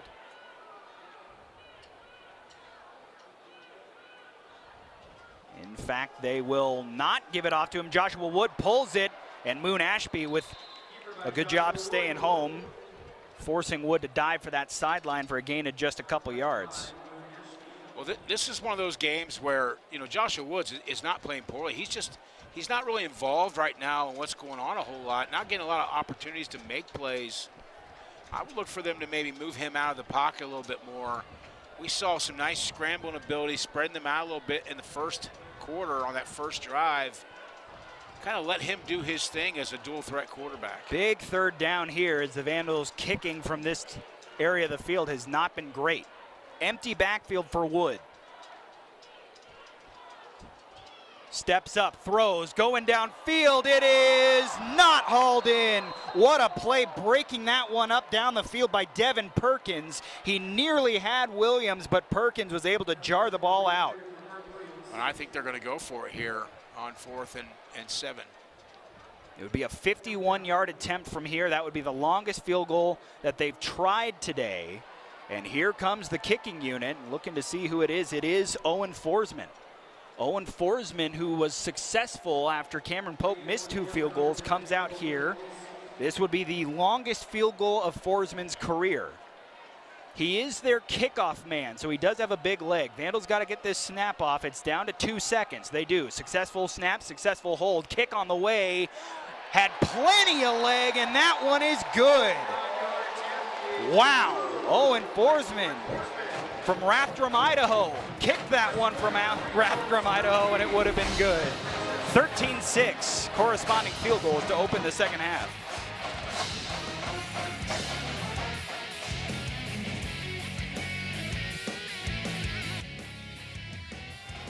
Today's presentation of college football on SWX is brought to you in part by Granite Concepts. Get your dream kitchen, bathroom, or outdoor barbecue started at Granite Concepts GraniteConceptsNW.com.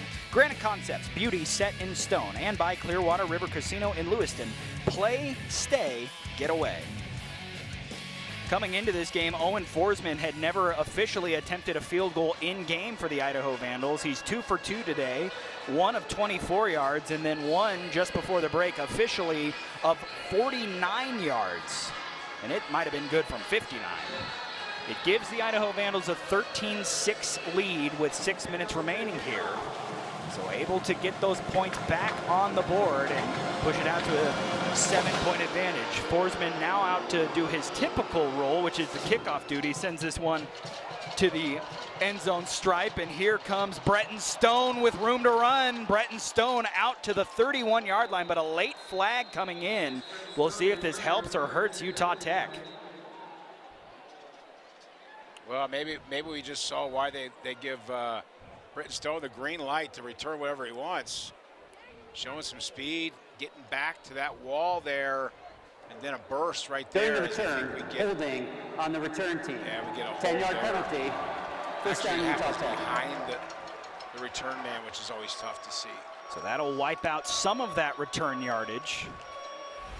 And now you have Utah Tech coming back out there with Reggie Graff at quarterback. Last time, yeah, we saw Bronson Barbin for most of that last drive for the Trailblazers. But here comes Graff. Officially on the day, he's thrown just 2 passes, completed 1 of them. He's ran, though, 3 times for 39 yards. He'll have Chapman with him in the backfield. And he'll pull it on the option look with nowhere to run. Matthias McLean and Dylan Lane get him down behind the line of scrimmage. Yeah, a young mistake here. He pulls it, but he should have given this football. You see a big hole open up right there for that running back. You cannot predetermine that mesh. It is a read. You must read it right, or the defense will make you wrong very quickly. He remains in the game as they're backed up behind the sticks. They officially rule it a loss of 3 as we're under 5.5 minutes to go here in the third quarter. Graff sends a man in motion. Now drops back, pump fakes, looks, fires down the sideline. Oh, in and out of the hands with a diving effort by Rillos. Oh, a nice throw there, right on the money. Puts it on him on the run. Been a tough catch, but wow, my goodness. Close to a huge play for Utah Tech. You had Hayden John in coverage, but give credit to Graff as he put it right on Josh Rillos' hands.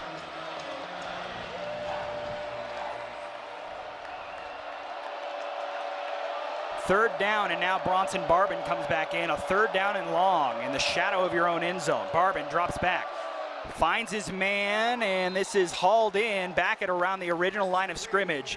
But if the Vandal defense ever needed to come up with a 3-and-out, coach, they answered the call right there. Yeah, that time only rushing 3 guys and still got a hit on the quarterback. You can get home with 3 guys. You can drop a lot of guys into coverage, and there becomes really no place to throw the football downfield. That'll bring out Ryan Marks, averaging over 41 yards per punt in this game. They're going to want him to flip the field here. Tony Harsty back to return. It's been an adventure for Tony. Muffed one kick, took a hit right as he caught another one. This is a low line drive away from the defense, and Tony's going to have a chance to return it. Harsty up over the 50-yard line and down to the 45 of Utah Tech. The Vandals have great field position as they try to seize control of this game. We'll take a break and come back. Just over 4 minutes to go here in the third quarter in Moscow.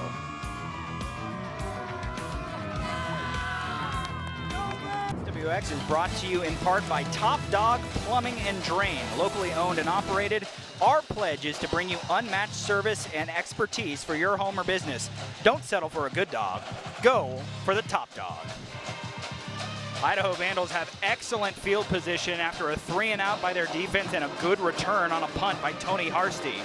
They will start this drive at the Utah Tech 45. Austin Getz, Coach Adam Shackelford joining you. Coach, we got Nate Thomas in the game here. We haven't called his name a lot tonight. Remember, he did only have just 5 carries last week, but I wonder if the Vandals try to get him going on this drive. Play action. Looks like Wood wants a shot to the end zone, takes a shot himself, and contact in the end zone, no flag. Yeah, that ball's not catchable. That hit at the top of the letters there. That ball is thrown a little shorter, they probably get the call. I know the fans here don't like to hear it, but contact or not, I don't think he gets anywhere within 5 yards of that football. Looked very similar to the first play of the fourth quarter last week. You remember coming out of a timeout, the Vandals went for the end zone where Ryan Gesiaro, who was the intended receiver on that last play, hauled in a touchdown. So maybe a good idea, take a shot, but now all of a sudden you're looking at 2nd and 10. And they will pull the handoff and go to Gesiaro out for a little run pass option. Gain of about 2, 3 maybe, but now all of a sudden it's the Vandals in a 3rd and long. Well, and it's nice to have a quarterback that can run this stuff, run the RPOs, be a running threat. Stable of running backs that can be a threat. But you can't get in long yards. You can't be in 2nd and 10. You've got to be in 2nd and 6, 2nd and 5. What I call striking distance at all times of moving the chains. 3rd and 8 as we're under 4 minutes to play here in the third quarter. Wood over the middle, high, and missed his target. He would have had him for a first down. Instead, it's incomplete, and Idaho will likely have to punt this ball away. A little high, but I think catchable. This is a ball that probably needs to be caught. Jake Cox not able to haul it in, so here comes LJ Harm in the Vandal punting unit. This is the first time we will see LJ today. a little bit of a lull here in Idaho's play. And well, this is about the time last week where we saw St. Thomas make a little bit of a comeback. You wonder if Utah Tech can maybe take advantage of some of this. LJ Harm is a specialist at putting teams inside the 20-yard line. Here's an angling kick, a fair catch called for at the 11-yard line. That is where Utah Tech will start this next drive.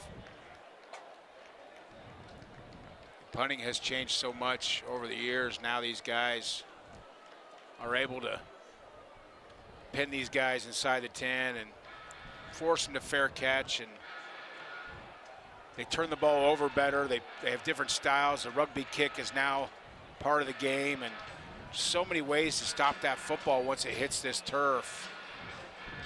Utilized very well by Idaho. I'll give you an example of how good LJ Harm has been at that exact role. That was his 8th punt of the season, and 7 of them have been inside the 20. Here's a handoff to Chapman.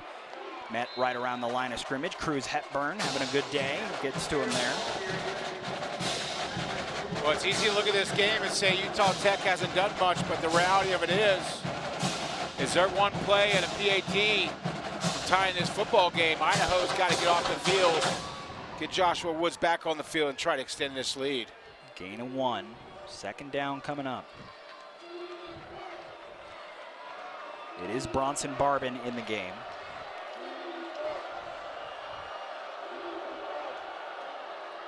He'll hand it off to Chapman, who tries to string it out, but there's Isaiah King. Boy, you were wondering when we'd finally say his name. By far the biggest difference maker on this Vandal defense. Really had a quiet game by his standards, not just by any standards, but there he comes up with a tackle for loss to force another 3rd and 10. Yeah, nice rangy player, just very athletic. The redshirt senior, I think, is going to get some nice looks maybe at the next level because of his athletic ability. Just his 3rd tackle today. It was a big one. 3rd and 10, right around the same spot in the field the last time Utah Tech was on offense. Barbin looking for a man, goes up the sideline. This one is caught! A diving catch, and that will be a huge gain for the Trailblazers. That was Daniel Thomason. That time they bring Isaiah King on the blitz and picked up very well by the running back.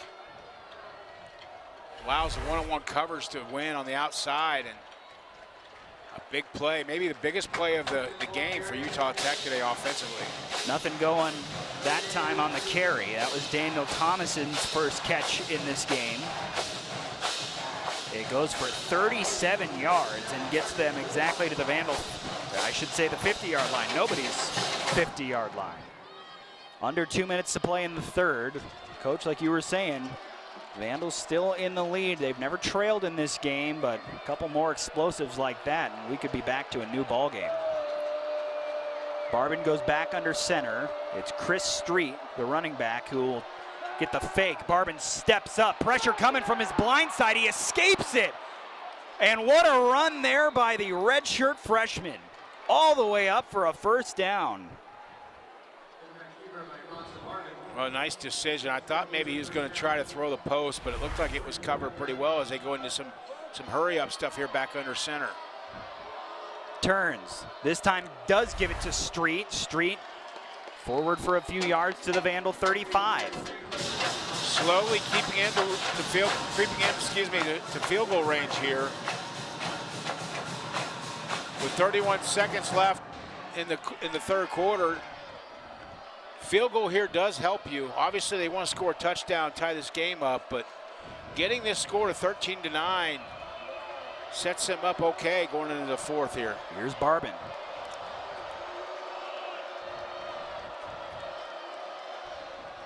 Gives it off. Chris Street forward for a few yards. That'll bring up a 3rd down. It was actually Bretton Stone on the carry. Coming up when the 4th quarter starts, a 3rd and 2, an absolutely massive play in this football game. 13-6, Idaho in front, trying to hold on to this lead when we come back. It's the 4th quarter, and it's coming up here on SWX.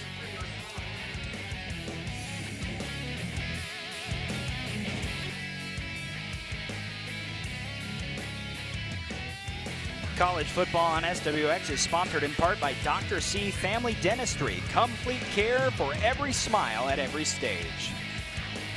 What more could you ask for on a Saturday at the Kibbie Dome? 13-6, the score as we start the fourth quarter.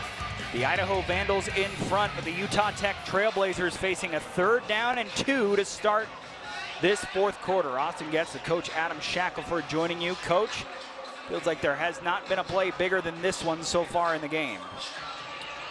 No, there hasn't. I think this is probably 2-down territory as well. They get to a 3rd and long 2. My guess is they have 2 plays in mind. One for this and one for maybe a 4th and short if they need it. It's Reggie Graff in at quarterback. He's going to go straight ahead. Hit at the line of scrimmage. He did not get there. A 4th down coming up, and now it's decision time for Utah Tech. Well, you wonder if they're going to go back to that I formation. Try to pound this football on 4th down. They are going to go for it. It's Graff remaining in the game. 4th and 1.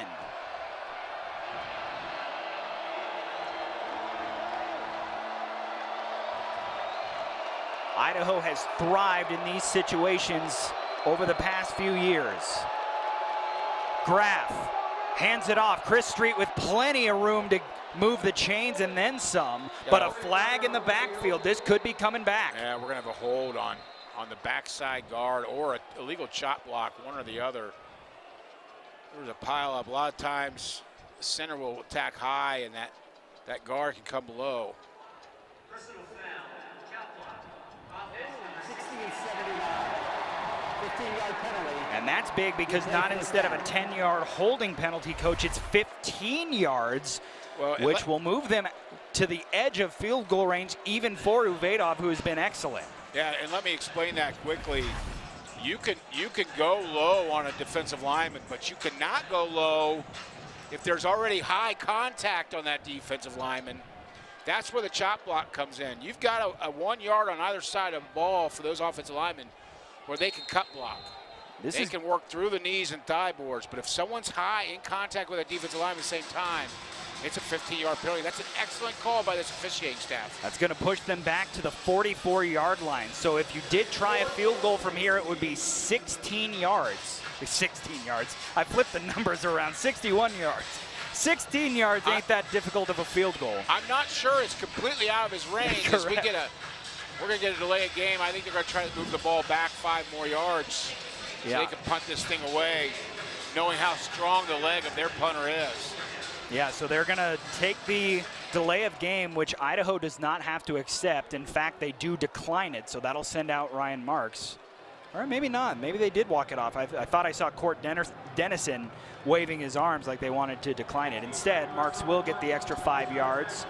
So he's standing at the 35-yard line. Tony Harsty, who had a great return on the last time. They got awful close to blocking the last one, too. Let's see if they bring pressure again with their front 7. Make sure you avoid a roughing the kicker penalty here if you're Idaho. Snap, real no pressure for the Vandals. Marks puts a high end-over-end kick down to the Vandal 5 where Tony Harsty catches it, and that is where Idaho will start. 13 minutes and 39 seconds to find a winner here in Moscow. Vandals coming up on offense when we return. College football on SWX is brought to you in part by ServPro of Spokane County. If your home or business is ever damaged by fire, water, or an unexpected incident, trust the pros at ServPro of Spokane County to make like it never even happened, happen. Aided by a Utah Tech penalty, the Idaho Vandals come up with a stop when they needed one, but the Trailblazers punt it down to the Vandal 6-yard line.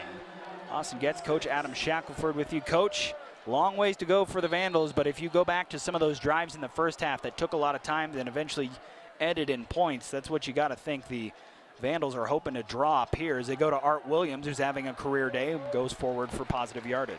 Yeah, I think ball came out in the end. I think they're marking him down. I don't know if we get another look at it here, but I think, obviously an important drive as we see the replay here. Yeah, it looks like he's down. cheek down there. Gain of 7 for Williams, who continues to just be the difference in this game for Idaho so far, along with their defense. Second down for Joshua Wood. Gives it back off to Williams, who has room over the left side of the line. He'll have first down yardage and is pushed out of bounds. Yeah, I think perfect scenario for Idaho, like you said, Austin, is one of those 6-7 minute drives that ends in 7, not 3, but 7.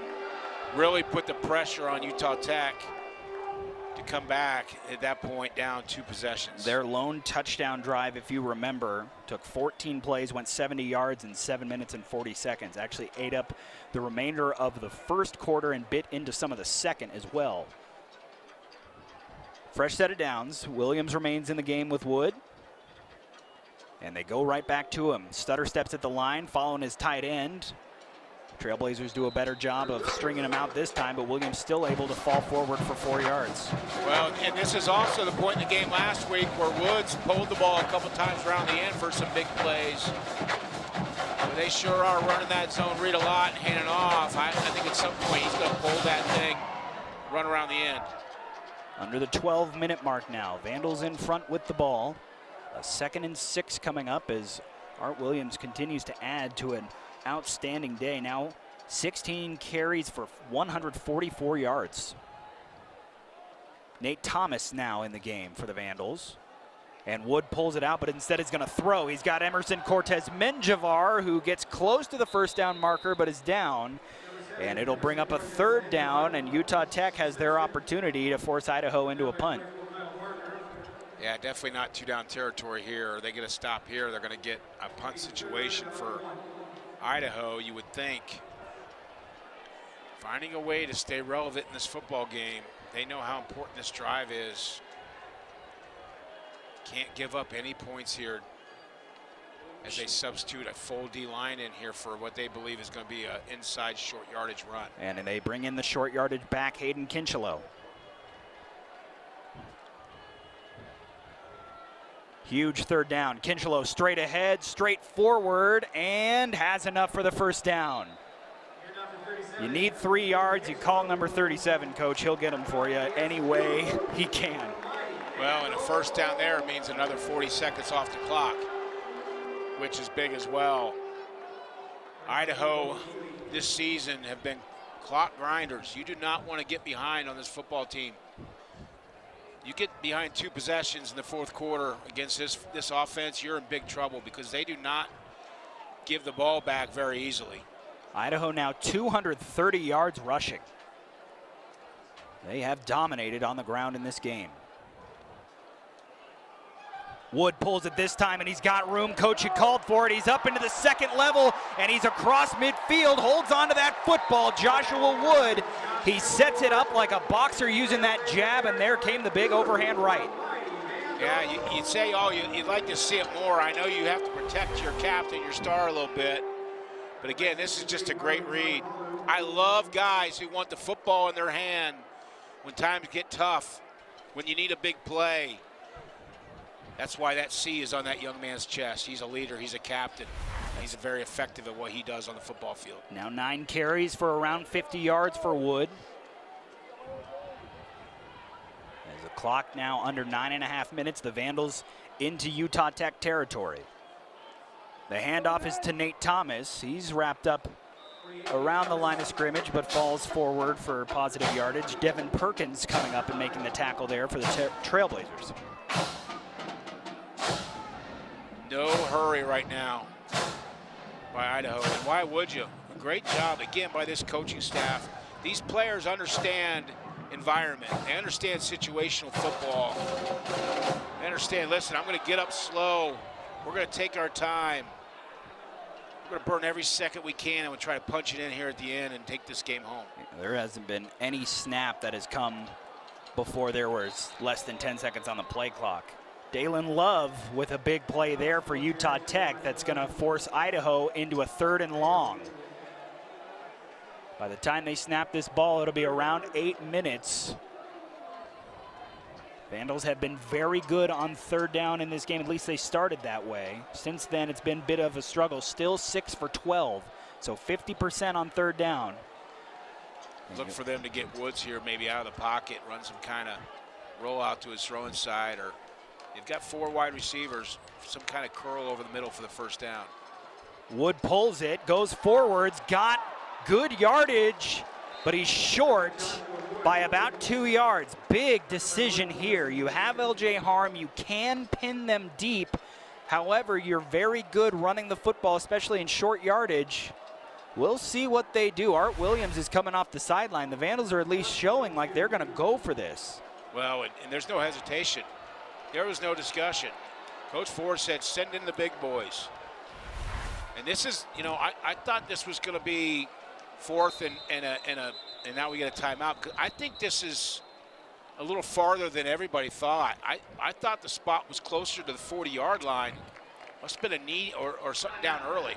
Big decision to make. We'll take a break while they talk it over. A 4th down coming up in a 1-possession game in the 4th quarter here on SWX. Perfection Tire and Auto Repair. Nobody beats perfection. A big decision to make for the Idaho Vandals after Joshua Wood looked like he made it a little bit closer to that first down marker. Now it is a full 2.5 yards to go on 4th down, but the Vandals are keeping the offense out there. Coach, what do you think? I think Coach Ford believes in his offense right now.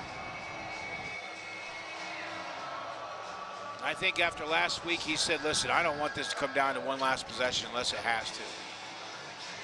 I'm going to put it in my quarterback's hands. See if they maybe roll him out here to the right and give him maybe some kind of run pass option for himself. Woods got Art Williams in the backfield. Sends a man in motion.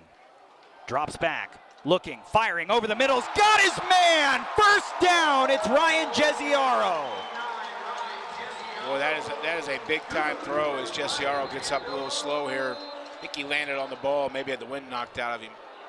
Let's hope that's all it is. He's quickly sitting back up. Remember, he has the lone touchdown in this game. Came back in the 2nd quarter as he's now talking to the Idaho trainers. But boy, what a bullet that was from Joshua Wood, right on the numbers of Jesiaro, who's able to move the chains and now is getting help to his feet. We hope to see him back in this game shortly. Well, it goes back to the old adage, big-time players make big-time plays in big-time games and situations. We just saw that out of Mr. Woods there with a short post route by Bizarro, just an absolute strike. Again, intangibles. Does your quarterback have the intangibles? And this young man certainly does. So impressed today with his play. That was his 5th catch for 50 yards. So now Idaho in the red zone, trying to find a touchdown that would make it a 2-possession lead. And a handoff to Emerson Cortez Menjivar on the sweep. He'll get a couple yards and go out of bounds. He's going to get reminded by his coaches to stay in bounds. 7:01 remaining.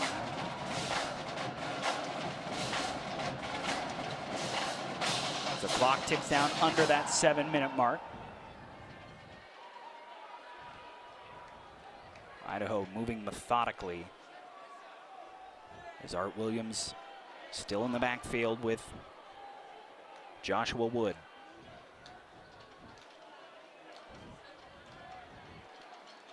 Pulls it, and Wood looking to beat his man around the corner. He turns on the afterburners.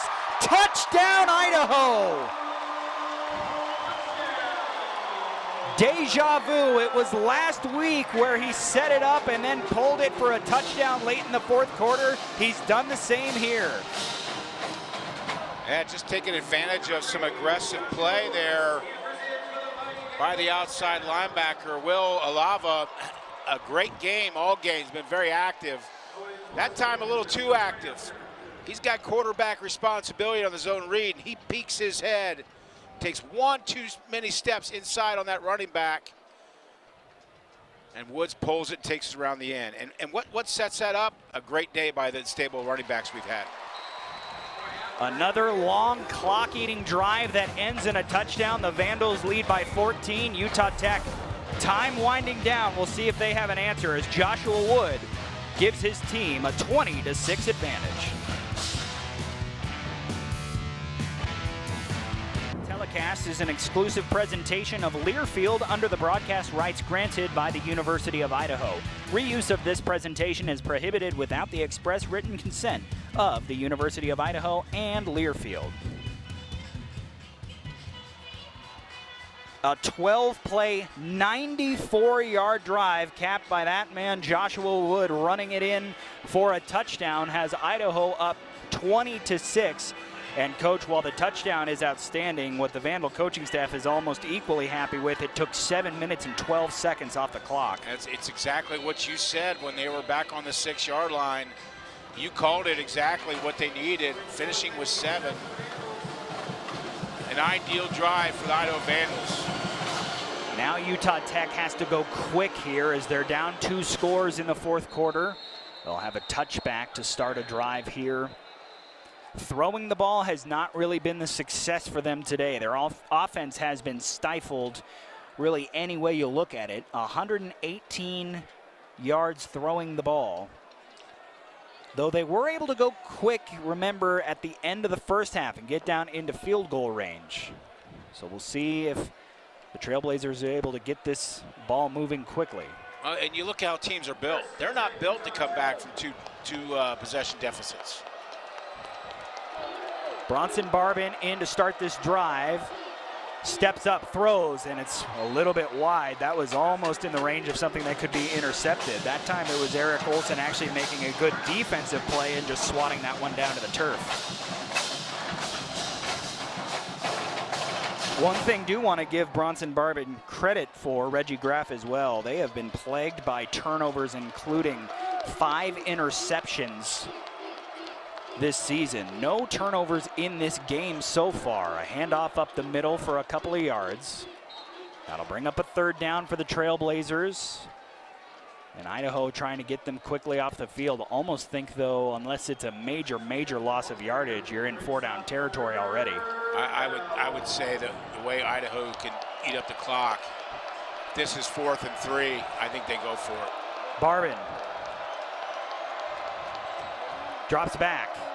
Well protected, throws up the sideline. It is incomplete.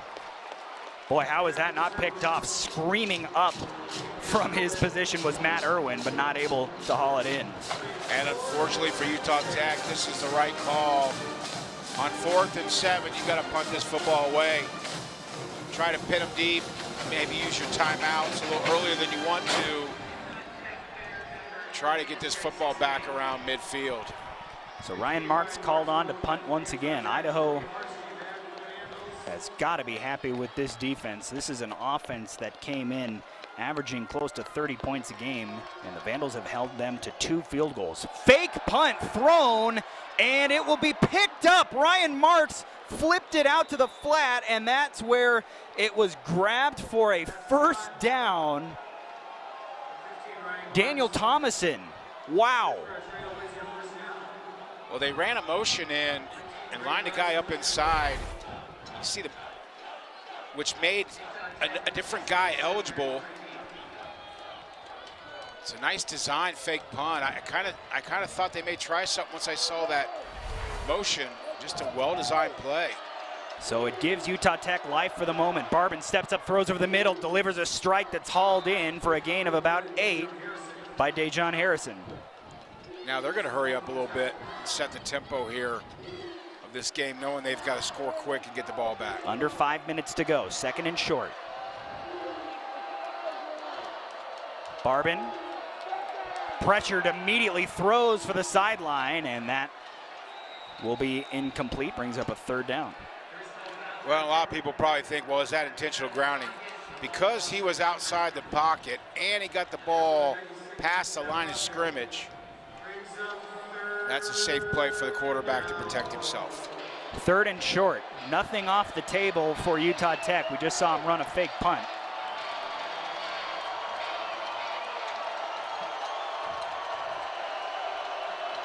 Vandal crowd trying to get behind their defense one more time. Barbin steps up, runs it himself. He's got just enough for a first down. Yep, both officials wave the sticks. He took a hard shot too and is slow to get up. He'll actually come to the sideline now as Reggie Graff comes in. Not sure if they were planning on doing that no matter what, or do they just see that number 8's banged up. He's holding his arm like it might be his shoulder. Clock winding down towards 4 minutes. Graff, the lefty, steps up. He's going to try and take off and run. He's got about a yard or so before he's dropped. Sam Brown, Central Valley Bear, the one to him to get him on the turf. 4 minutes to go.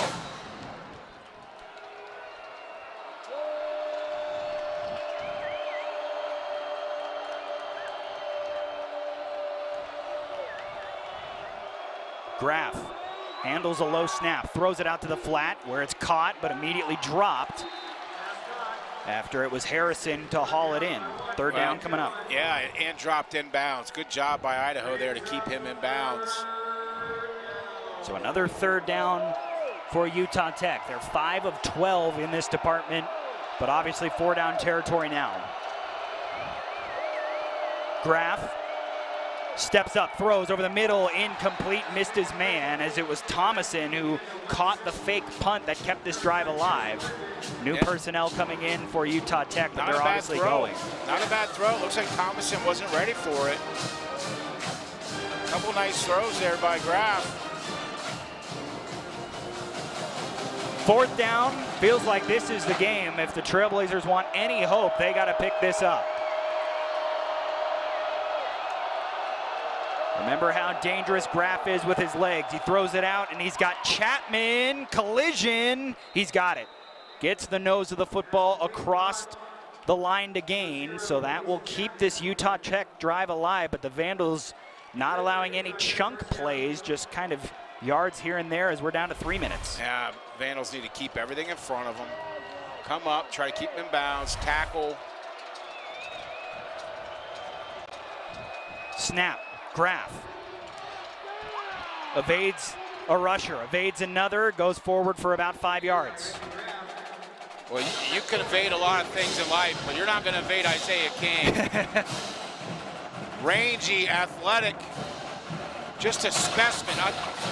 Just watching the picture of the defense out here, that young man sticks out as, wow, he's got something special. Graff steps up, throws, has a man open, has a first down. It's Harrison, but he can't get to the sideline. The clock will momentarily stop while they reset these chains. But by the time they snap this, we could be at the 2-minute timeout. Looks like they're going to try to get one more play. Trying to get the snap off. Down to 2:03. Graff is going to take a shot down the field. Intercepted! It's Aaron Kinsey. His first career interception. The redshirt freshman might have put this game on ice. We'll take a break and come back. Vandals celebrating 50 years in the Kibbie Dome with what looks like it's going to be a win.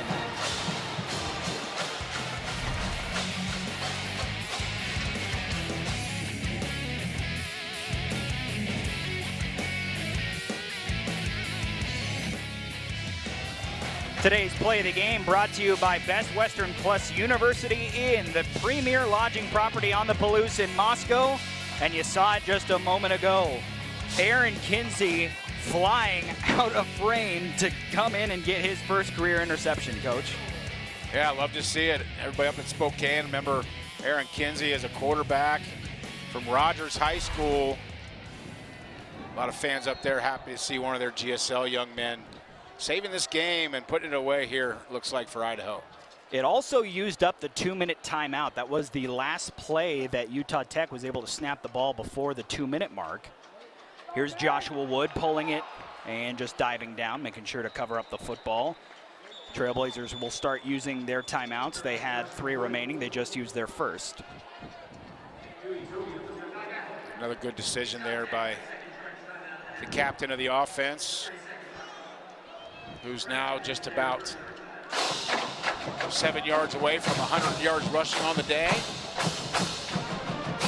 Another magnificent game by him.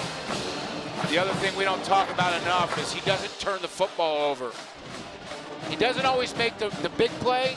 He's still young. He's only a sophomore. He doesn't always make the right play, but he also doesn't make the big mistake. And I think that's what makes him valuable to what Coach Ford is trying to build here at Idaho. And I think he's going to be very special for years. Minute and 50 seconds after Coach Lance Anderson used his first timeout. Ball security, obviously a premium for Idaho right now. Nate Thomas, sure-handed back with Joshua Wood in the backfield. This will be a handoff to Thomas, who goes forward for a few more yards. We'll bring up a 3rd and short on the other time of Utah Tech's second timeout. Well, and the rushing today has been outstanding, and being a former college offensive line coach, I can't not give this front 5 a lot of credit today. Charlie Blim, Nate Azapurdy, Leighton Vining, Leon Evans, Keegan Henson, dominating the front, dominating the line of scrimmage, and dominating this Utah Tech front 7. Just a very impressive showing for that front 5 today. Vandals have now run for 286 yards and counting. On 42 attempts, that's close to 7 yards per carry. And really only one really long run inflating those numbers. That's actually way more accurate than what it sounds like. It's not like there were 2 80-yard runs that are blowing up those numbers. It's been close to 7 yards per tote. So this is a 3rd down. And Utah Tech with just 1 timeout remaining, you figure if Idaho picks it up, that's really going to be the end of that. And it's going to be straight ahead, 4 enough for a 1st down. Nate Thomas, and that will cause the Trailblazers to use their final timeout, and we are just on the edge or right to kneel down territory. Yeah, just another good finish. Great finish. Idaho Vandals are finding ways to win football games, and it's not always pretty, but when you can run the football, especially in the Big Sky, you look at teams that have had success, Idaho, Montana State, Montana, teams that can run the football with success, have success in the Big Sky. And I think this is a great final warm-up for what they're about to embark on, as you see the offensive line coach getting excited down there, hugging his boys. They're getting ready to head into Big Sky conference play, I think with a lot of confidence in this football team and what they could accomplish this season. Yeah, looking ahead for both of these two teams. Idaho next week will be at San Jose State, a chance to knock off an FBS program, which they've kind of made a name of doing the last few years. Meanwhile, for Utah Tech, they will return home to face Northern Iowa. Art Williams, who had a career day.